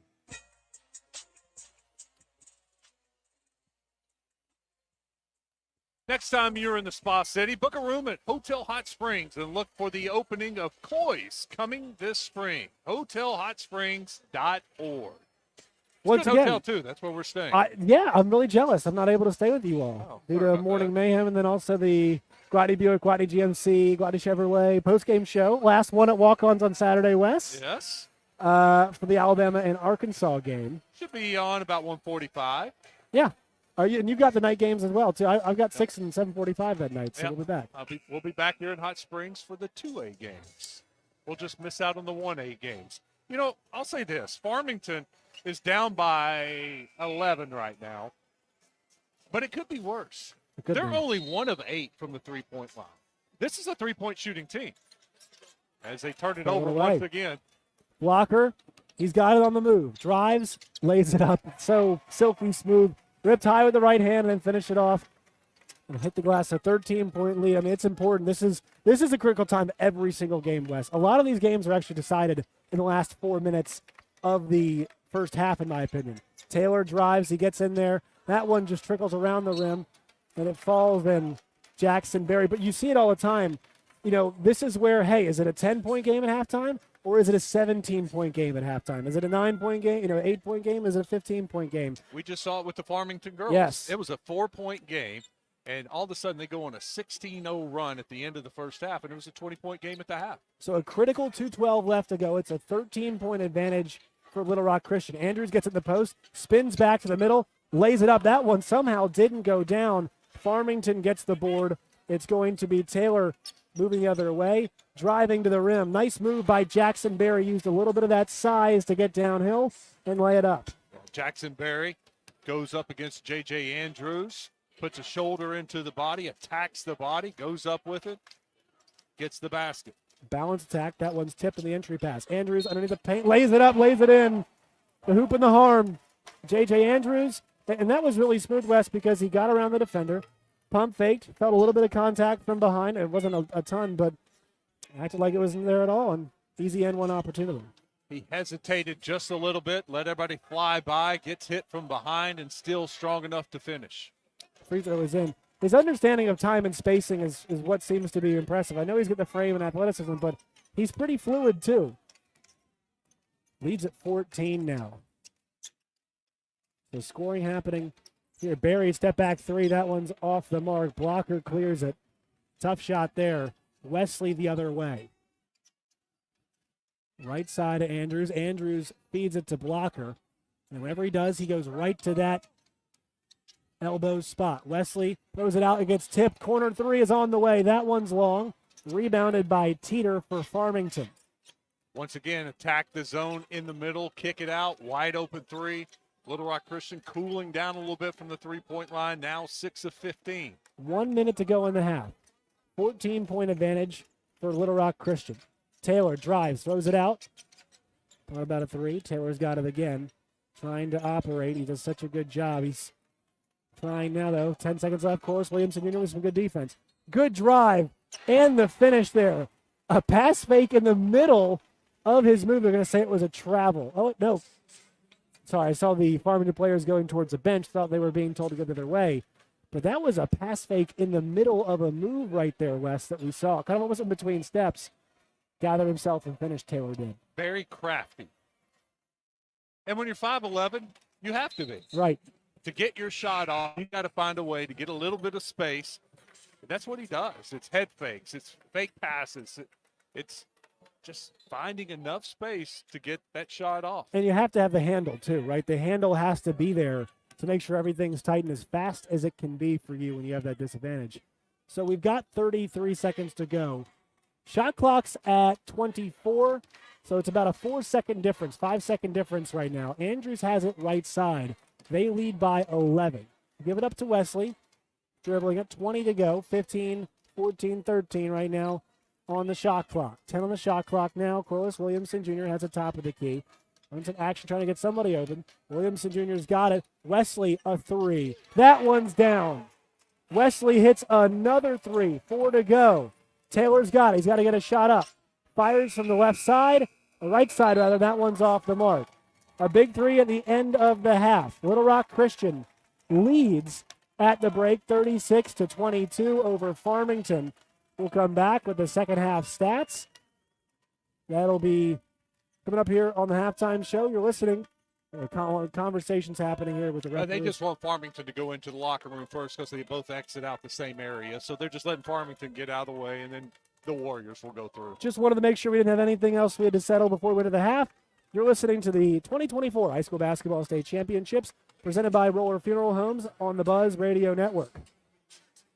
Hello, I'm Renata Jenkins Fowler, the third generation of Roller Funeral Homes. In the heart of Arkansas, where compassion meets excellence, my family's legacy has stood the test of time. When you turn to Roller Funeral Homes, you are not just relying on a service, you are embracing a cherished family tradition. For the past 24 consecutive years, you have chosen Roller Funeral Homes as the best of the best, and we are truly humbled and thankful. Roller Funeral Homes, where compassion meets excellence, with all our respect. Find us at the end of a lot of long country roads, covering over 60% of the great state of Arkansas. Our 17 electric distribution cooperatives are working day and night to provide reliable, affordable power to over 500,000 homes, farms, and businesses, just like yours. The Electric Cooperatives of Arkansas, your local energy partners. I need a place that can print documents and I can have them notarized as well. You mean like Pro Copy in Hot Springs? Yeah, but a place that can take care of all my shipping needs too. Well, Pro Copy offers shipping for both FedEx and UPS and can even handle faxing and notarizing. Yeah, but somewhere I can use their services to print, email, and access the internet. You need Pro Copy in Hot Springs, next to Sutherland's on Albert Pike. They can handle all of your copying needs and so much more. Just call them at 501-624-2303. Wait, I got it. I'll go to Pro Copy. Join the Zone each weekday for the Entertainment Report, brought to you by Bell & Sword of Conway. Find out the very latest breaking news and entertainment each day on the Zone. Justin, DJ, and I will dish out what the stars and celebrities have going on, and you can catch it each day. Bell & Sword has everything for the best dressed man. From boots to suits, check them out on Facebook or Instagram. Bell & Sword at their new and larger location at 1011 Oak Street.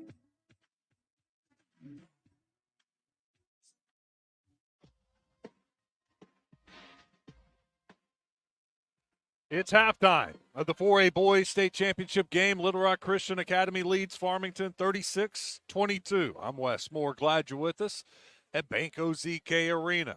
Little Rock Christian outscored Farmington 19-4 in the first quarter. Second quarter was pretty even. Farmington actually outscored Little Rock Christian Academy 18-17. Points off turnovers, pretty even.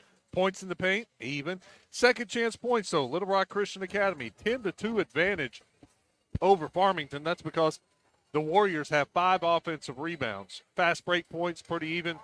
Bench scoring has been pretty even, too. Largest lead for the Warriors, 15 points. Farmington has not led yet in this game. It's been Warriors from the beginning. They scored 17 seconds into the game, and they've led ever since they had a 10-point run in the first quarter, and that got them that lead that they haven't given up.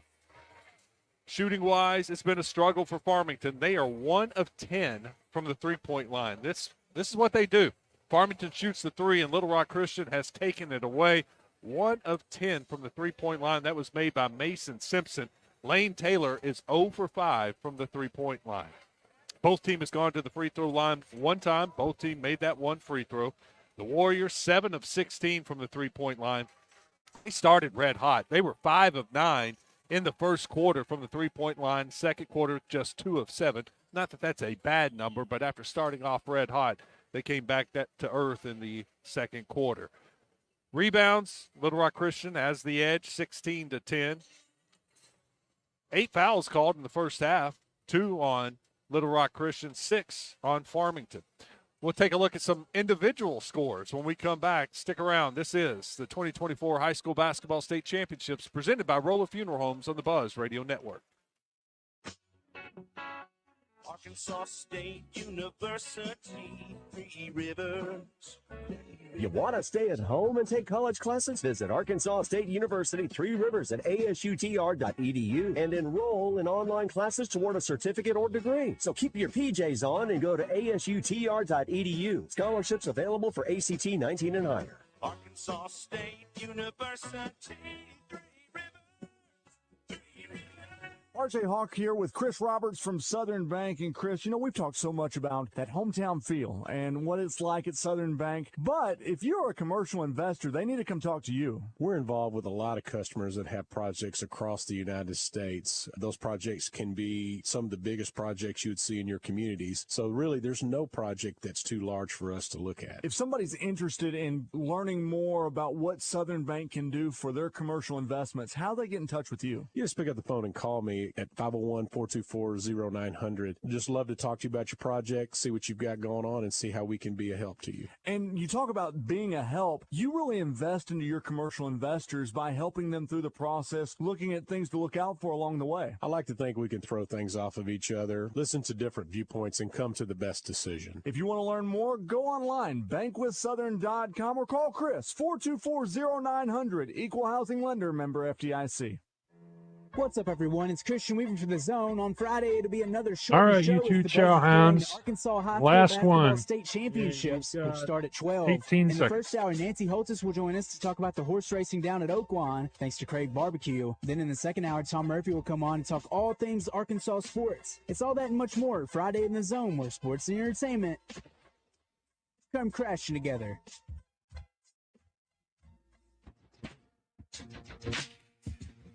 Back at Banco ZK Arena, I'm Wes Moore. Let's take a look at some of the individual scores in the first half of this 5A state championship game between Little Rock Christian and Farmington. For Farmington, Lane Taylor leads the way with 13 points, but he's taken 17 shots, 6 of 17 from the field. He made his only free throw. Taylor also has an assist. Farmington also got 4 points from Jackson Berry, 3 points from Mason Simpson. That came on a three-pointer, and Sam Kirkman chipped in with 2. For Little Rock Christian, Jamil Wesley leads the way with 11 points. He's 3 of 7 from the three-point line, 4 of 8 from the field. He has 3 rebounds and a couple of assists. J.J. Andrews, 8 points for the Warriors, 1 of 4 from the three-point line. He's got 3 rebounds. Also with 8 points is Landron Blocker, 7 rebounds. He's on his way to a double-double. Landron also has blocked a shot. That came on a Lane Taylor shot in the lane that he pretty much tossed. That was a highlight from the night. Also for Little Rock Christian, scoring-wise, several players with 3 points. JoJo Holloway knocked down his only shot. That was a three-pointer. Tristan Watson hit a 3. I think that was the first 3 of the game to get us going. And Mitchell Morris hit a 3 for Little Rock Christian. That's his only shot he's taken from the field. Little Rock Christian leads at 36-22. We'll take our final timeout. When we come back, Josh Neighbors will join me, and we'll get you set for the second half of this 4A Boys State Championship game. Birch Tree Communities, providing care for individuals living with severe mental illness in their own supervised home environment. Their staff serves as a guide to members on their journey to independence in the community. If you have a client, friend, or loved one diagnosed with schizophrenia, schizoaffective, or bipolar disorder, and are in need of assisted residential care, please contact Birch Tree Communities Admissions Department or online at birchtree.org. Birch Tree Communities, a place called home. You'll find us at the end of a lot of long country roads, covering over 60% of the great state of Arkansas. Our 17 electric distribution cooperatives are working day and night to provide reliable, affordable power to over 500,000 homes, farms, and businesses, just like yours. The Electric Cooperatives of Arkansas, your local energy partners.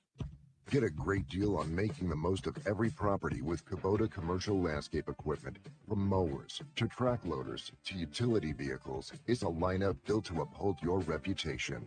Right now, bring home the Kubota Z700 mower for 0 down, 0% APR for up to 60 months. Now through March 31st. See us or go to KubotaUSA.com for more details. River Valley Tractor, your leading Kubota dealer of Central Arkansas, with 5 great locations to better serve you. River Valley Tractor, it's closer than you think. Tune in to Out of Bounds each Monday for Weekend Recap, brought to you by Fleet Management Services. Serving Central Arkansas for over 20 years, they're your small to mid-sized fleet specialists, offering diagnostic, suspension, tires, maintenance, engine, transmission repair, and much more. When you need someone to service your fleet and get your employees back on the road quick, call 501-375-3672, conveniently located at 901 East 8th Street in downtown Little Rock. Back here at Bank OZK Arena in Hot Springs, Arkansas, you're listening to the 2024 High School Basketball State Championships presented by Roller Funeral Homes on the Buzz Radio Network. I am Josh Neighbors. Alongside me is Wes Moore. Little Rock Christian leads Farmington 36-22 here as we're about to begin action in the second half.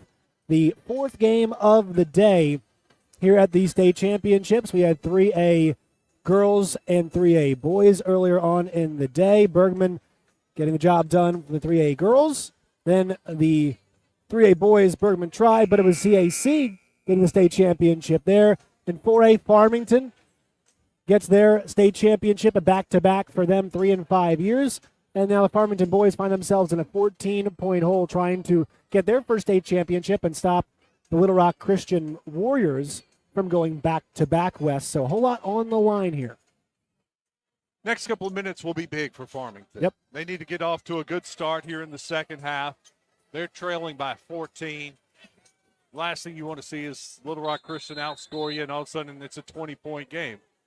You outscore them by 5, all of a sudden it's in single digits. So this is a crucial 4 or 5 minute stretch here for Farmington. So starting fives back out there for both teams. Andrews drives left hand, throws to the corner. Shot is up. That three is good. Immediately making an impact, it's Mitchell Morris.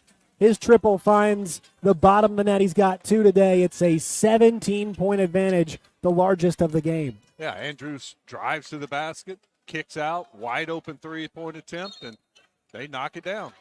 Taylor misses there. Andrews, they say touched out of bounds. He looked confused by it, but just gets back on defense. 7:29 to go here. Well, Andrews did knock it out of bounds, but he got hit from front, back, side, and it kind of jarred it loose from him, and he was kind of curious that there was no call. Right wing three, that one trickles out. Wesley's got it. Blocker now on the right wing. Things are moving. Now a right wing three on that side. That one's short, rebounded. Very nice job skying through the air. It's Cameron Chrisman. Barry in transition lays it up. That one rolls out. So up and down pace here as we're just hitting 1 minute through the second half. Morris thought about a three, decided to give it up. Wesley penetrates right side. Three for Watson. That one's long. Andrews is going to tip it out of bounds. He was out of bounds when he tipped it, I should say. So it'll go back the way of Farmington. Jackson Berry did a great job of blocking out JJ, and JJ was actually out of bounds when he jumped up and touched that ball, so Farmington takes over. Farmington working left to right across your radio dial in their white uniforms with red numbers and letters. Top of the key, three from Teeter. That one's blocked by Morris. Blocker now in transition. Throws it over to Morris. Passes tipped going to Andrews. He gets it, though. Elbow jumper. That one silky smooth. The lefty dribbles one time with his left hand. Pulls up at the elbow and knocks it down. And he had a Farmington defender flying at him. And JJ is so tall, it didn't bother him. He just shot it right over him. And all of a sudden, it's a 19-point game. Timeout, Farmington, 41-22. Not the start that they were wanting. Exactly what we talked about.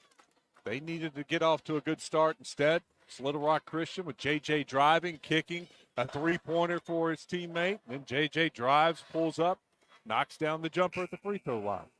So things going well here for Little Rock Christian. 6:21 to go, 41-22 the score. Largest lead of the game here is 19 points. It's just in the danger zone right here. We're going to need some of those threes that have not gone down today. It's been a really difficult effort. 1 for 12 from beyond the arc for Farmington.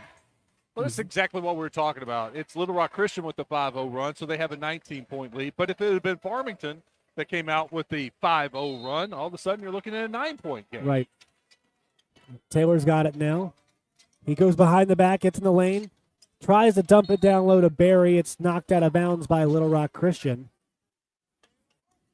So with 6:15 to go, they'll inbound underneath the basket to the right side of it. Their student section behind them. The big American flag behind that section. Right corner three, that one's off. Blocker, another rebound for him. He's got 8 points and 8 boards. Even up in points and rebounds. Andrews thinks about a three. Move it against the zone right now. Plenty of open looks. They just have to pick one. Andrews drives against the zone. Keeps his pivot foot somehow. Takes a long off-balance jumper. It's ping-ponged around inside and knocked out of bounds below the basket by Farmington. Yeah, Blocker had that rebound. He had the inside just taken care of, and Farmington just reached and knocked it out of bounds so that he couldn't get it and go up with a layup. Blocker's got it now, going to work. He feeds it to Andrews. Andrews, an easy two-handed slam. Smiles as he gives Blocker the credit. They've worked so well against this zone. High-low operation. Yeah, Blocker gets it, and defense just collapses and forgets about J.J. Andrews. Lane Taylor, right side. It's a right wing three. That one's off the mark. And Andrews has it, throws it to Blocker out in transition, gives it to Corliss Williamson Jr. on the left wing. They'll slow things down. Wesley thinks about a three. Step back now. He does take it. That one's off the mark. Jackson Berry with the rebound. Lane Taylor now as Farmington faces a 21-point deficit. He pulls up for three, make that 18. A triple straight away for Lane Taylor.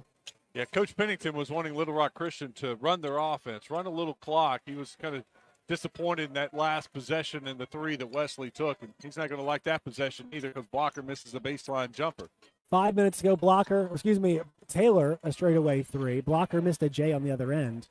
That three misses from Taylor, and so now Blocker will slow things down. 4:45 and counting here in the third quarter, a 21-point lead for Little Rock Christian. Now they're running their offense. They're getting the message from Coach Pennington. Yeah, it's a good time to start using some Glock, work the possession, work the ball around. Blocker's got it all the way in the corner. He's wide open. Took his time with that three. That one was short, almost had too much time there. It was rebounded by Mason Simpson. Taylor driving the lane, stops, tosses it out. Looks like Cameron Crisman had an open three, but decided not to take it. Taylor kind of gives him the ball and says, all right, it's your show. Taylor needing a little bit of a break. Crisman dribbles to the off his knee and out of bounds, and so it's going to be Little Rock Christian ball. Oh, no conversation. They're going to say it back the other way. So it'll stay here. It was off of Farmington, but the reason why was because there was a foul. And you heard it over here, the hand slap. Right, you might have heard it listening at home, but instead of calling the foul, they just said, you know what, it's Farmington's ball. Trey Howard's in the game. So is Sam Kirkman, who just knocked down a three from the corner. So the threes are starting to fall now. It's a 15-point game with 3:55 to go. Dump inside. Blocker catches it, and they're going to call a block on Lane Taylor, who kind of got underneath. Yeah, he undercut Blocker. Blocker went up, straight up, and Taylor undercut him and came down on top of Blocker, and Blocker goes to the ground and took the worst of that hit. So 3:50 to go. It's a 43-28 advantage right now for Little Rock Christian. Farmington trying to claw their way back into the game.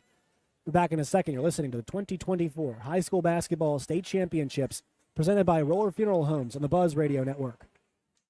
We understand that in times of loss, every detail matters. Hello, I'm Renata Jenkins-Fowler with Roller Funeral Homes. It is a privilege to be chosen as the best funeral homes in Arkansas year after year for 24 consecutive years because it signifies the faith and confidence placed in us by those we serve. We are continuously seeking to elevate our standards of excellence. Thank you for your trust. Roller Funeral Homes, where compassion meets excellence with all our respect. I need a place that can print documents and I can have them notarized as well. You mean like Pro Copy in Hot Springs? Yeah, but a place that can take care of all my shipping needs too. Well, Pro Copy offers shipping for both FedEx and UPS and can even handle faxing and notarizing. Yeah, but somewhere I can use their services to print, email, and access the internet. You need Pro Copy in Hot Springs, next to Sutherland's on Albert Pike. They can handle all of your copying needs and so much more. Just call them at 501-624-2303. Wait, I got it. I'll go to Pro Copy. You know, LRCA started off the half on a 5-0 run. Since then, Farmington's outscored them 6-2 to try to claw their way back into this game. Wes, one big difference you're seeing on the statistics. 8 made threes on 21 attempts for Little Rock Christian. 3 on 17 attempts for Farmington, and it's a 15-point lead. So 3 times 5 is 15 by my math. 3-point shooting has been the difference. As Andrews lobs it up, and Landron Blocker flushes it home. A well-coordinated play off the inbounds. I mean, Andrews was fading away. It was almost more impressive on the pass, but a two-handed flush also pretty impressive as well. What a set play. And Taylor misses. Blocker now has got it in transition. He's looking for Andrews. Instead finds a man on the wing, and so Blocker will take his time to set things up. Much more coordinating Landron Blocker is. J.J. Andrews, the right corner, drives baseline, finds Blocker, who leaps and tries to throw it down. Lands hard, but he is fouled on the way up. So Landron Blocker will go to the line and shoot a pair of free throws with 3:16 to go and a 17-point lead for the Warriors. They're letting them play. They almost didn't call that. Yeah, they did. They did. Yeah, That was so I delayed. think the hard fall almost kind of prompted them to call the foul. I don't know why slapping his elbows and grabbing at his forearms. He was so high above everybody else and was about to throw it down on about 3 guys. I think he was fouled 3 different times, but they didn't want to call it. A pair of free throws. First one's good for last year's state championship MVP, Landron Blocker, the senior who's committed to go play at Louisiana Tech next year. Make it back-to-back state titles in his repertoire as Andrews takes a seat right now. So Blocker 2 for 2, and the lead stretches back out to 19 with, at this point, 11 minutes and some change of total time left to play. Wayne Taylor gets the rim, throws it out. Corner 3. That one's up and out. Barry, good board, tries to lay it in. He does. What a move. A beautiful reversal. 17 points is now the advantage. You know, they're getting Taylor free. He's driving, kicking, but his teammates just aren't knocking down any threes. It's just not falling tonight for Farmington. Let's see how many problems are being caused right now by Taylor, but first quarter put him behind the 8 ball. 3 is up and good. Another 3 for Jameel Wesley, who's hit, I believe, his 4th of the game right there. Wesley's 4 of 9 from beyond the arc. Yeah, Wesley has been a big boost for this team. And so now it's a 20-point advantage as Taylor tries to get his way into the paint. He does. He's on the outside now. He's just so active. Swinging around now. The ball is moving pretty well. 3 is off the mark. Rebound by Lane Taylor. Try to set things up. 2:07 left to go. Ball now back in the corner. Active defense as Barry gets a nice feed. Good dribble drive there from Mason Simpson, finds Jackson Berry for a 2. It goes back to what I was talking about, the size of Little Rock Christian. I think it's bothering Farmington's outside shooters. They're hesitating on some of these threes because of the big guys flying at them. They're getting some open looks, but Little Rock Christian's able to close with some size, and it's tough to shoot over it. 18-point lead. Wesley throws it backside now. 3 is up. 3 is long. It's going to be collected by Farmington. A foul is called. We'll see this one's on. Jameel Wesley picks up the foul. You're looking at the foul situation right now. Really nobody to speak of in too much trouble. I think Jackson Berry and Lane Taylor both have 2. And then for on the other side of things, 1 foul for Blocker. I think that's number 2 on Wesley. But there have been 3 fouls called on Little Rock Christian the entire game. Yeah, they've been letting them play all game long. Taylor drives, lays it up, lays it in, right hand, left side. He scores there. That's 18 points for him. Lead goes down to 16 now, 1:15 and counting left to go in the third. Farmington needs one of those 10-0 runs. They're going to need a run to get back into this thing. Absolutely. It's Watson up top. He gives it over to Wesley. Wesley gets a screen from Williamson Jr. He rises and fires. It's way long. And then a foul on J.J. Andrews. He knocked Cameron Crisman to the floor with 54.4 seconds left to go. Just a hustle foul for J.J. He was trying to get the loose ball, the long rebound, jumped up and got it and just collided with the Farmington player. Blocker checks back into the game. He checks in for Corliss Williamson Jr. Lane Taylor driving to the rim, trying to find some space. Good recovery by Blocker. Floats it up, floats it in. Taylor able to get it to go. And so now it's a 14-point. They're going to need some threes at some point, but Lane Taylor has got 20 points now today. That was crafty. That was Blocker defending him, and he went in for the layup but stopped because he knew Blocker was coming from behind to swat it away. So then he just kind of moved around, found enough space, got it to go. 19 on the game clock, 14 on the shot clock, so there's a bit of a difference here. Left wing now. Watson drives, decides to come back out. 7 to go. 5 now as Wesley wants another pull-up three. He loses the ball. Blocker's going to have to get it. Fires up a deep three from the logo. That one's off the mark. Andrews gets the rebound, fires it back up. It's tipped around and eventually falls to the ground. So now as we head to the fourth quarter, Little Rock Christian 50, Farmington 36. We are 8 minutes away from the potential repeat. You're listening to the 2024 High School Basketball State Championships presented by Roller Funeral Homes on the Buzz Radio Network. Arkansas State University, Three Rivers. Want to go to college but don't know the first thing to do? Check out Arkansas State University 3 Rivers. They'll help you relieve that fear and show you how easy enrolling in college can be. Visit asutr.edu and apply online today. Scholarships available for ACT 19 and higher. Arkansas State University. Hi, I'm Todd Yacovian, your new chief meteorologist on KRK4 News, and I'm excited to start working for you. So download the Arkansas Storm Team app, stay up to date, and trust that the Arkansas Storm Team is always ready. Stay weather aware with the Arkansas Storm Team on KRK4. Tune in each day to Drive Time Sports to hear Trey Biddy talk all things Razorbacks. Brought to you by Chris Crane Hyundai, Arkansas's #1 Hyundai dealer, and Genesis of Conway, Arkansas's only Genesis dealer. Genesis of Conway, the future of luxury today. Want a powerful position? The Electric Cooperatives of Arkansas will show you the winning plays. Transform your career today at aecc.com/careers. Interesting part about this game, Wes, is that it was mostly played, that first quarter uneven, right? But ever since that first quarter, things have been it's been a dead heat. Farmington 18-17 in the second, and then 14 all in the last quarter. Is that 19-5 first quarter that really has propelled Little Rock Christian to this advantage? Yeah, it was a fast start. Little Rock Christian just came out, bang, bang, bang, hit 5 threes, 5 of 9 from the three-point line, and you look up, and all of a sudden they had a double-digit lead. Farmington held to just 4 points in the first quarter. Since then, they've scored 18 and 14 in each quarter, but it was that first quarter that doomed Farmington. Once again, left to right across your radio dial are the Farmington Cardinals heading, dressed in their white uniforms. Right to left for Little Rock Christian in the green uniforms. And they are once again trying to close in on a repeat.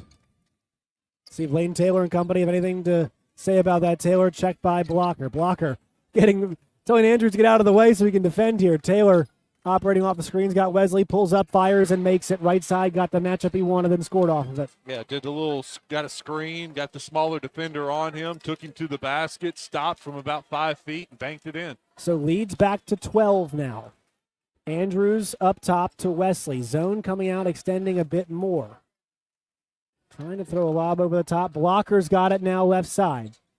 Picks up his dribble, works back in, lays it up and lays it in. He's so long and athletic that he was able to, basically looked like the only option was to pass it out, Wes. And then he was able to rotate back in and finish at the rim.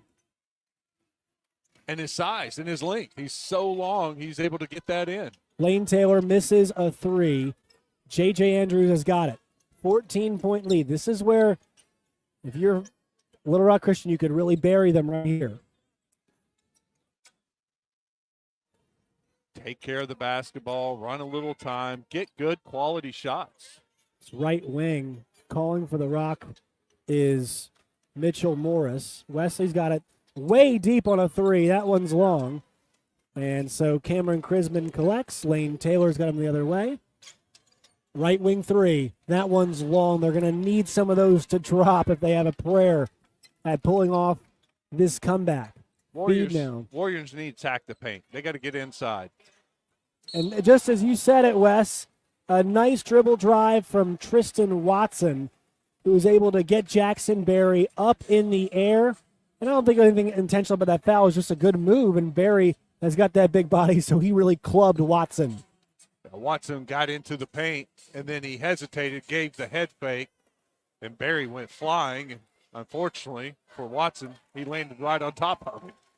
That's foul number 4 for Jackson Berry, but really no reason to be wary about fouls at this point, Wes. 6:16 to go, 15-point game. It's all or nothing time.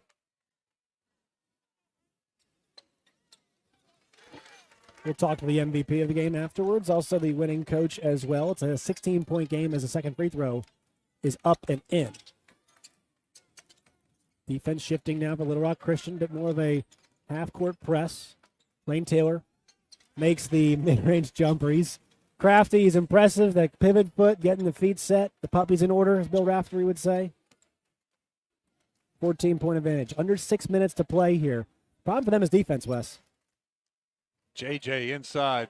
There you go. Attack the paint. Attack that zone. JJ gets it, stops from about 8 feet, and just rises above everybody, and it's an easy shot. He's quick and tall, right? And that's a problem up against the zone in the middle of it. Allow the ball to get in there too quickly, and use that good size. Jackson Berry, top of the key 3. That one does not find its way in. 3 for 22 from beyond the arc, and sometimes just shots aren't falling for you. Could be a combination of a lot of things. It's nerves, state championship game. It's shooting in a big arena, something The length a little of different. Little Rock Christian, too. And then the length of Little Rock Christian. Corliss Williamson Jr.'s got it on the outside. Time being taken now. J.J. Andrews dribbling in, and that's one of those bad off-ball fouls there. They might get Berry with it, but I think it was going to be, nope, they're going to say it was Mason Simpson off the off-ball spot. I hate it when guys do that. They come off ball. They're the, non-basket side defender and just tripped him. Yeah, Berry had good position. Yep. He had JJ bottled up and doing a nice job on him. But I'm sure they've been taught all week when JJ gets it or blocker gets it inside, you got to give help. It's going to take more than one guy to stop him. Right. Andrews knocks down the free throw. It's actually his first trip to the line today. The second one misses. So it's 57-40. Under 5 to play now. It's getting to become desperation time for Farmington. And they tell that we ran that play perfectly. Lane Taylor from the corner. They handed the ball over to Cameron Chrisman. He went left on the dribble drive and basically jumped out of bounds on purpose because waiting in the opposite corner, it was Lane Taylor. Well, it's been Taylor penetrating and kicking, and his teammates missing. So they said, well, let's try somebody else penetrate and kick it to Lane. Maybe he can knock it down. And he did. Lane Taylor's been every bit of advertised. It's my first chance to watch him play in person. I knew he was going to North Texas. Probably if he's 6'1", 6'2", he's going Division I. Or, North Texas Division I, but he's going high major instead. He's going to a mid-major school. North Texas is a good program, and they are. He's got his college education paid for. Kudos to him. Way to go. But that's the only thing holding him back in front from the Power 5 is a little bit of size. This guy can play. I've been thoroughly impressed, entertained. I know his shooting percentage isn't good tonight. He's forced some shots because he's had to, because I'm sure at times he felt like he had to be the one to score because his teammates weren't scoring, and took probably some tougher shots than normal. But for the most part, he's lived up to my hope, what I was going to see. 27 points on the day, 12 of 27 shooting, 2 of 9 from 3, 3 rebounds, 2 assists as well in 27 minutes. So a good day, and also considering he's seen a bunch of different defenders. They have thrown the kitchen sink at him. Little Rock Christian's going to inbound from under their own basket and bring it up. 4:44 to play. The lead is 14 here in the 4A Boys State Championship game. Little Rock Christian looking to defend their crown. Farmington looking for their first crown. Corliss Williamson Jr. swings it to Tristan Watson. Watson to Wesley. Andrews and Blocker, the other two out there right now. Andrews got it. Back to Wesley, who drives, and he is fouled. Chrisman got a piece of him there. And that was a Got good knee shot out there, kind of tripped him up. Well, it's because, Wesley is taking so many threes today. You have to respect it, and he used that shot fake very effectively to draw the defense to him. That's going to be the third team foul on Farmington, so 2 more to go before we're in the bonus. One of the negatives to Farmington playing that zone, it makes it easy on Little Rock Christian just to pass the ball outside and work the shot clock. There's no pressure on them, no threat of turning it over because of tight defense. They're just kind of taking their time, running the clock. And Blocker throws it away. Fewer possessions, the better at this point in time, right? I mean, you don't want to sit on a lead, but at this point, it's just math, right? 35-second shot clock, and Blocker picks off a pass. Not sure how many more you can't afford any more turnovers if you're Farmington. Yeah, that was a cross-court pass going to the deep corner, and Blocker just skied and took it away. Yeah, fresh 35 to work for Little Rock Christian. Once again, under 4 to play. It's just math. You can milk this clock. You could honestly maybe take shot clock violations the rest of the way and potentially still win it. Yeah, you may have enough points already. Andrews now working right side. He drives in, finds a cutting Watson who lays it up, makes the basket, and draws the foul as well. The smallest guy on the court finishing around the rim with contact once again. Tristan Watson on the day has got 7 points. We'll step aside. It's 59-43, excuse me. Little Rock Christian leads Farmington. Here you're listening to the 2024 High School Basketball State Championships, presented by Roller Funeral Homes on the Buzz Radio Network. Birch Tree Communities, providing care for individuals living with severe mental illness in their own supervised home environment. Their staff serves as a guide to members on their journey to independence in the community. If you have a client, friend, or loved one diagnosed with schizophrenia, schizoaffective, or bipolar disorder, and are in need of assisted residential care, please contact Birch Tree Communities Admissions Department or online at birchtree.org. Birch Tree Communities, a place called home. Some people aren't easily inspired. They require a little more craftsmanship, more elegance, more excitement. Some people are inspired and see the future before it's here. They see the GV70 for its selection as a car and driver 10 best, GV80 for its soft quilted leather, reclining and heated second row seats, and for its IIHS top safety rating. What inspires you? The all-new Genesis of Conway, the future of luxury today. 3:19 to go in day number 1 of the Arkansas Basketball State Championships, presented by Roller Funeral Homes on the Buzz Radio Network. 5A, 6A tomorrow for girls and boys, 1A and 2A girls and boys coming up on Saturday. Josh Neighbors, Wes Moore here at Bank OZK Arena in Hot Springs. It's Little Rock Christian 53, Farmington 53, I did it again. 59, Little Rock Christians up 59-43 on Farmington. There you go. Got it out.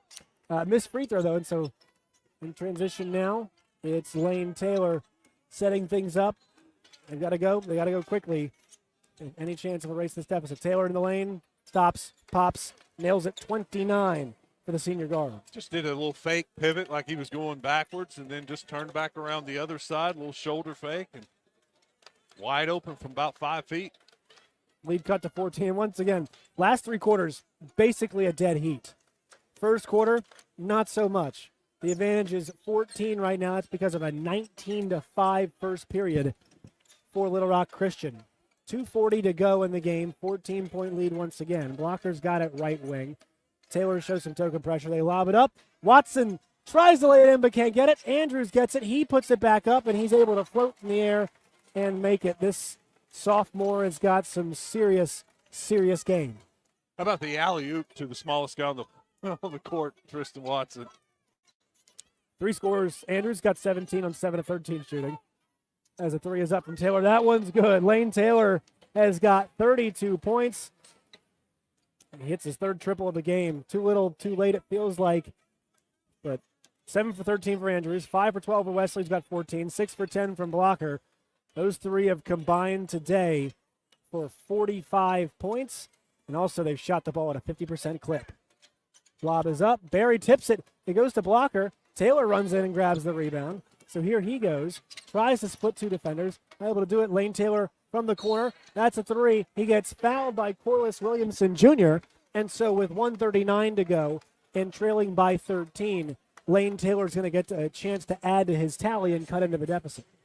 Taylor's not going to quit. I mean, this Going to keep coming. He's going to keep coming. A little bulldog, man. He got the loose ball. He took off down the court, tried to split two defenders. Ball got kind of knocked away. One of his teammates got it, kicked it back to him in the corner. He immediately, without hesitation, took it up, got fouled, makes the first free throw.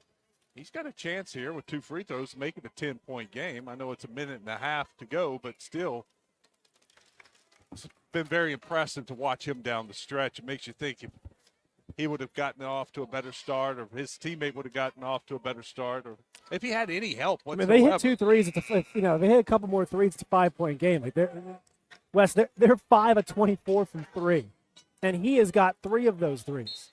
So, the rest of the team has not done him a lot of favors shooting-wise today. The rest of the team is 3 for 14. Watson's got it. He hangs on to it. It's a 10-point advantage right now.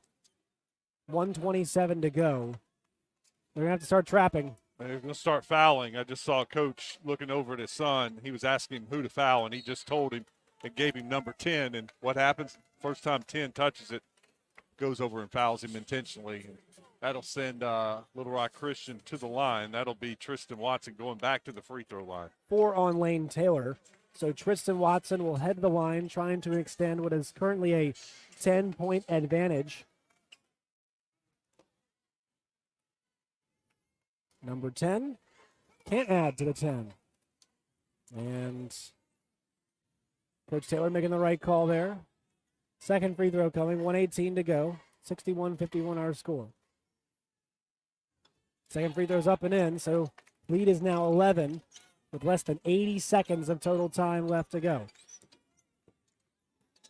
Little Rock Christian closing in on a second state championship in a row. Good pass down low, and Peter cannot finish it. Ball is loose. Watson on the run. Blocker runs in transition and throws it down. The undoubted exclamation point on another state championship. And that one's blocked. Wesley climbs the ladder. A slam and an absolute packing. A couple exclamation points. One for each state title.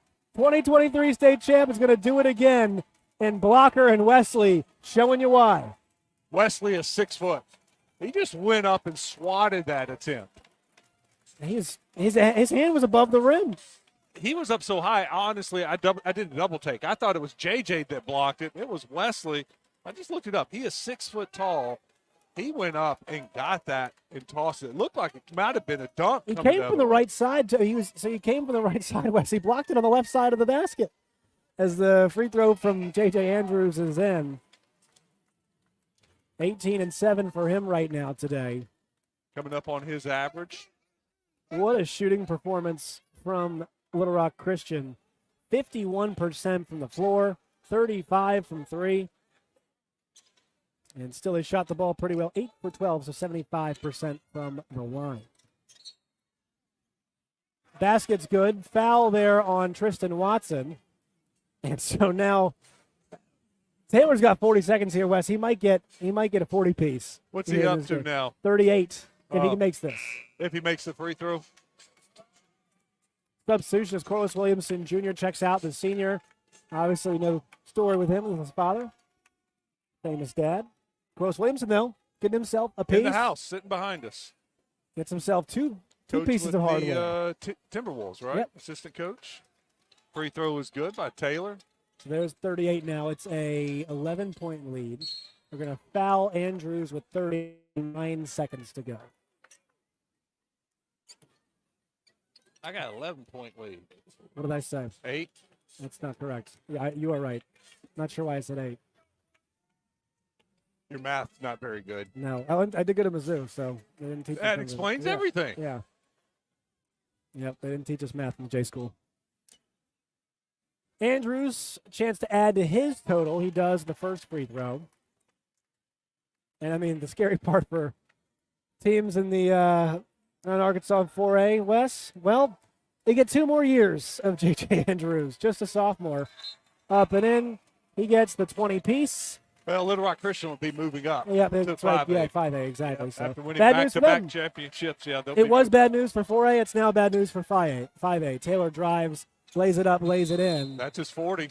And so he's got 40 points, 11-point lead, 35 seconds left to go. Timeout called. It's all cosmetic, though, it feels like at this point in time, Wes. He's got 40. The rest of his team has 16. Yep. That's all you need to really know. He just needed some help tonight. You know, I knew even Coach Pennington knew he was going to be a problem. They had 5 guys take shots tonight. They had 5 total players take shots on their side of things. Barry was 4. Yeah, they only played 6. No, yeah. 3, 4, 5. Yeah, really, they only played, but really only played 6 guys for the most part. Roberts got 3 minutes, but yeah, the rotation was. You know, Barry has done more for this team. He came into the game as their second leading scorer with 17 points, and Barry sitting at 8. Yeah. Needed some help from him, but you can tell his game's inside. Well, when you've got J.J. Andrews and Landon Blocker, it's going to be more difficult for him to get points inside. Not much of a three-point shooting threat, but it's the threes. Farmington needed to knock down some threes tonight. Tough break for the Farmington Cardinals. Lane Taylor, Cameron Crisman, Reese Rankin, Mason Simpson, Jackson Berry, the seniors for this team. They'll be moving on a lot of important pieces. Farmington will try and rebuild as best you can, but I mean, it's hard to replace a guy like you can't really replace a guy like Lane Taylor. It's not how it works. Nope. Kirkman will be back. Teeter will be back. Both juniors. Both good three-point shooters. Just didn't happen tonight. You know, Teeter was a 40% three-point shooter. He's only attempted 1 tonight. And Blocker. That's that size. That's the size to where he wasn't able to get off on many of these shots. Free throw is good. And the second one's good. 13-point lead here. 69-56. That math is correct. Taylor lose the ball out of bounds. It's going to go back to Little Rock Christian. 29.7 seconds left to go. And we'll see if they foul here. It's 13-30.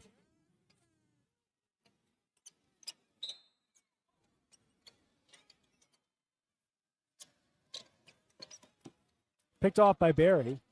He's got it now, trying to work into the front court. Drives, lays it up. That one's around and out. Andrews throws it ahead. Blocker's got it. He gets fouled. Oh, and he windmills. He goes between the legs. Hammers it home. He gets the benefit of a non-foul call. Taylor for 3 from deep. That one's off the mark. Bounces away. Blocker's got it. He tips it out. He's not going to dunk it again. He's given us plenty of highlights. It's all green here in Hot Springs. Back-to-back state championships for the Little Rock Christian Warriors. 71-56, the final score as they defeat Farmington. And a mob scene beneath the basket below the scoreboard as the Little Rock Christian student section greets their and still champions back-to-back for this group. For Kyle Pennington and company. Wes, comprehensive. Great start, and they just hold on. I mean, they just basically treaded water after the great start. They outscored them by 15 in the first quarter, and second quarter, third quarter, fourth quarter was a dead even game. You got to go back and look at that start for Little Rock Christian. They were red hot from the three-point line, 5 of 9 in that first quarter. That's where a lot of their 19 points came from, 15 from the three-point line. And then you just have the athletes, J.J. Andrews and Landron Blocker, They just took over. And those guys made sure Little Rock Christian was going to come back. Jamil Wesley was very good for he was a lot of fun to watch. Threes. I mean, he ended up 4 of 11, but he started off red hot.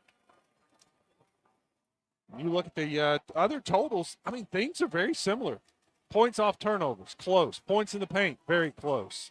Second chance points, Little Rock Christian won that 14-6. Fast break points, Little Edge, Little Rock Christian. But I just keep going back to it. It was the great start for the Warriors, holding Farmington to just 4 points in the first quarter. You look at it, Farmington scored 18, 14, and 20 the next 3 quarters.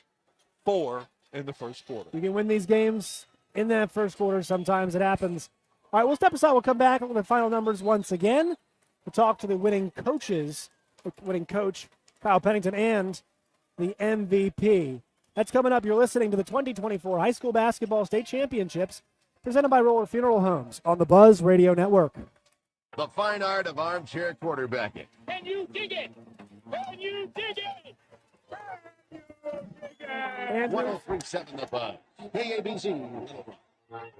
Hello, I'm Renata Jenkins Fowler, the third generation of Roller Funeral Homes. In the heart of Arkansas, where compassion meets excellence, my family's legacy has stood the test of time. When you turn to Roller Funeral Homes, you are not just relying on a service, you are embracing a cherished family tradition. For the past 24 consecutive years, you have chosen Roller Funeral Homes as the best of the best, and we are truly humbled and thankful. Roller Funeral Homes, where compassion meets excellence, with all our respect.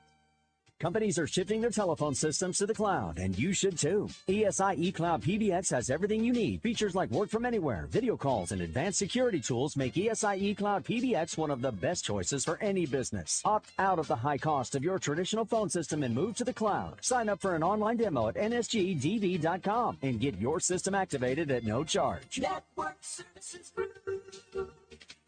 One call does it all. Back here in Hot Springs, Bank OZK Arena, Westmore is with me. I am Josh Neighbors. Just got done day number 1 in championship game number 4. Little Rock Christian 71, Farmington 56, your final score. We'll talk to the head coach, Kyle Pennington. We'll talk to the state tournament MVP, and that is going to be J.J. Andrews in this championship game, Wes. 19 points. 8 rebounds as well, 3 assists, 7 of 13 shooting, 4 of 5 from the line. He did a little bit of everything. JJ had a very good state tournament run. And for those that don't know, the MVP isn't for this game only. Right. It's for the entire state tournament. And JJ and Blocker both came up huge for Little Rock Christian all throughout the state tournament. But JJ will be the state tournament MVP, and he'll be joining us here in a few minutes as they present the trophy to the Warriors. I'm excited, Wes, to ask them about how much fun they had, because I don't know if we've seen a team have that much fun.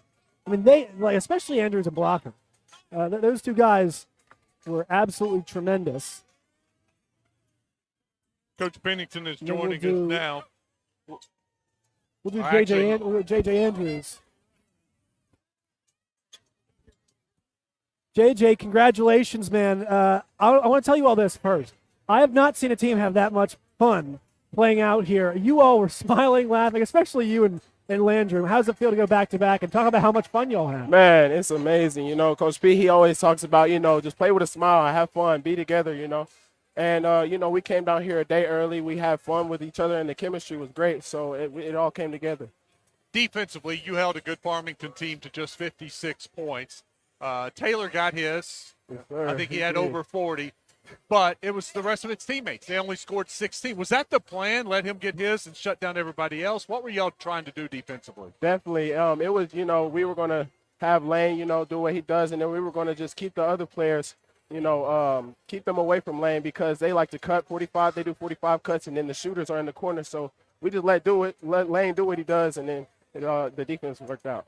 On offense for you all, you guys did a great job against that zone. Interchangeable parts, right? You guys were able to put yourself, you were on the wing, you were in kind of that spot, the elbows and whatnot, and also you all were in that short corner too. Yes, you all must have drilled that a lot, right? Interchangeable parts to be able to operate from all parts of the zone. Yes, sir. Coach just says, that's not my position, but whatever I got to do to win, I got to do it, and I'm just fine with that. I'll be in whatever position I can to win. So that's what it works. JJ, you outscored them by 15 in the first quarter, 19-4. You end up winning the game by 15 points. that first quarter won you guys the game. What was it coming out to start the game? How did y'all get off to such a great start? Man, we came out with great energy. You know, it all starts in warm-ups. You know, we all start with great energy in warm-ups, and then it all transfers to the game. All right, so three-peat? Are we thinking three-peat, JJ? Oh yeah, we're moving up to 5A. We're gonna get that ring at 5A next year for sure. All right, congratulations, man. We appreciate you. Thank y'all. Thank y'all. Good job. Good game, JJ. That's the MVP, JJ Andrews, right there. Once again, 19 points, 8 rebounds for him, 3 assists as well. We'll speak with head coach Kyle Pennington, man. But yeah, smart kid. You can tell, man. He's obviously a top 100 player, and top 50 player, and he's going to have a bright future ahead of him. Pick of the litter, probably in terms of colleges, where he is going to end up. But 2 years in high school, Wes. 2 state championships for J.J. Andrews. Yeah, you can't start any better than that. No. Go 2 for 2, and now you got the chance for a three-peat. And who knows? If you follow that up with a three-peat, maybe you can go 4 for 4. Kyle Pennington is going to join us now, the head coach. And still, coach, and still. How does that sound, still being state champions once again, back-to-back? Yeah, it feels really good. Sounds really good. You know, I told you guys on the radio, or I told Wes on the radio, that our defense is what's been carrying us. I thought we did a good job tonight. Obviously, you can see the game plan. Let's let Lane do what he does. He's going to score. He's a heck of a basketball player. Let's take these other guys away. And I felt like we did a really good job of that tonight. Yeah, he scored 40. The rest of the team scored 16. So Yeah. you did your job there. Yeah, absolutely. And that's what we want to do. It feels surreal to be here. I mean, it feels surreal to win this again. You know, I mean, it's amazing. We had that hot start, and I knew when we started hot like that, defensively, it was just going to light a fire under us. So a lot of fun. What do you credit to that hot start? What's that? How did that hot start happen? What do you Well, credit that to? You know, we were loose in the locker room. The kids were playing music just like they always do. We've been here before. You know, I think against Blytheville last year, that first quarter, especially the first half, you remember it's just kind of back and forth. These guys knew that they'd been here, and they had a chip on their shoulder. You know, I mean, we got a chip on our shoulder. A lot of talk about Farmington, and that's warranted. They're a heck of a basketball team, but our guys felt like we took that personal a little bit. Coach, I want to ask you about the joy that your team plays with. Yeah. I don't see many teams out here. It's an intense situation a lot of times, but your kids they play with smiles on their faces constantly. Yeah, so we have 3 things on the board other than our scouting report. It's play hard, be us, and have fun. And that's what we want to do, you know. And if you watch them pick somebody up off the floor, they do it with a smile. You know, you see Landrum with the dunk, he's going to do it with a smile. It's amazing. It's a heck of a time, and I'm just very proud of them for sure. Yeah, Landrum made 2 free throws and had the biggest smile on his face, looked over at the bench at somebody and winked. And Yeah. I don't know if he's missed some free throws or what. He was so happy he made both free throws. Yeah, no, he was excited about that. And then the baseline out of bounds play where we threw the double. The tip. They were super excited about that, turned and smiled. And Right. So just a heck of a game. I'm going to miss these seniors so much. They're going to go on to greater things in life, but I'm so proud of these guys. How's the three-peat at 5A sound? How about that? Hey, you know, it'll start after spring break. You know, we're going to try to go get it after spring break. But right now we're going to enjoy this with our basketball team for sure. Congratulations, Coach. Thank you so much. Thank you guys so much. Great Thanks, job. Wes. Appreciate it. Kyle Pennington, the head coach of the Little Rock Christian Warriors, state champions. We'll take a break here. We'll wrap things up when we come back. You're listening to the 2024 High School Basketball State Championships, presented by Roller Funeral Homes on the Buzz Radio Network. Arkansas State University, 3 Rivers. You want to stay at home and take college classes? Visit Arkansas State University 3 Rivers at asutr.edu and enroll in online classes. Be advised, this is the last so break. Keep your PJs on and go to asutr.edu. Scholarships available for ACT 19 and higher. Arkansas State University. Find us at the end of a lot of long country roads, covering over 60% of the great state of Arkansas. Our 17 electric distribution cooperatives are working day and night to provide reliable, affordable power to over 500,000 homes, farms, and businesses, just like yours. The Electric Cooperatives of Arkansas, your local energy partners. Hey Razorback fans, it's Quinn Grovey. Check out the new location of Bell and Sword in Conway. Suits, shirts, vests, also polos with Arkansas logo gear from Johnny O and Peter Millar. A store within a store with Arkansas-made Martin Dingman shoes and leather goods. Fantastic service with a tailor on staff to fit you perfectly. Go to the new location, Bell and Sword, 1011 Oak Street, Conway, or on Facebook and Instagram. Our care clinics are your hometown source for primary medical care. Our doctors, nurses, and counselors can help patients of all ages with anything from common colds and immunizations to depression, anxiety, and chronic diseases. Our network includes both mail order and local pharmacies to fulfill your prescriptions. If you don't have insurance, it's okay. We can help with that too. And no one is turned away. With more than 65 locations in Arkansas, there's a good chance we're in your hometown. Look us up at ourcare.net. I need a place that can print documents and I can have them notarized as well. You mean like Pro Copy in Hot Springs? Yeah, but a place that can take care of all my shipping needs too. Well, Pro Copy offers shipping for both FedEx and UPS and can even handle faxing and notarizing. Yeah, but somewhere I can use their services to print, email, and access the internet. You need Pro Copy in Hot Springs, next to Sutherland's on Albert Pike. They can handle all of your copying needs and so much more. Just call them at 501-624-2303. Wait, I got it. I'll go to Pro Copy. Tree Communities, providing care for individuals living with severe mental illness in their own supervised home environment. Their staff serves as a guide to members on their journey to independence in the community. If you have a client, friend, or loved one diagnosed with schizophrenia, schizoaffective, or bipolar disorder, and are in need of assisted residential care, please contact Birch Tree Communities Admissions Department or online at birchtree.org. Birch Tree Communities, a place called home.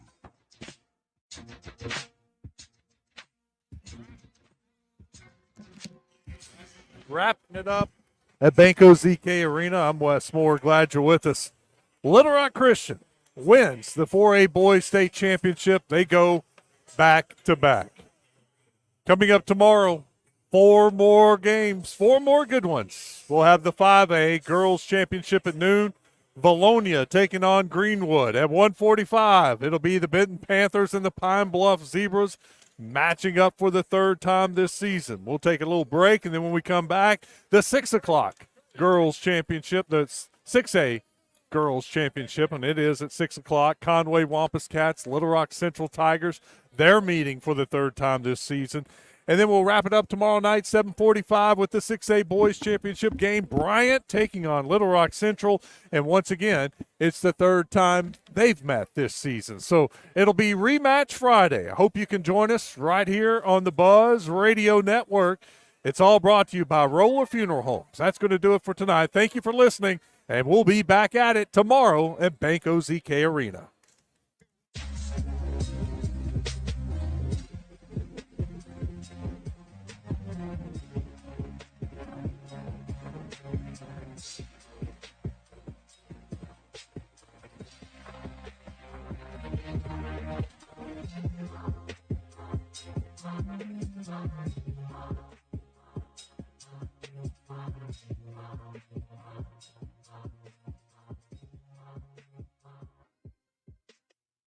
Nice to meet you.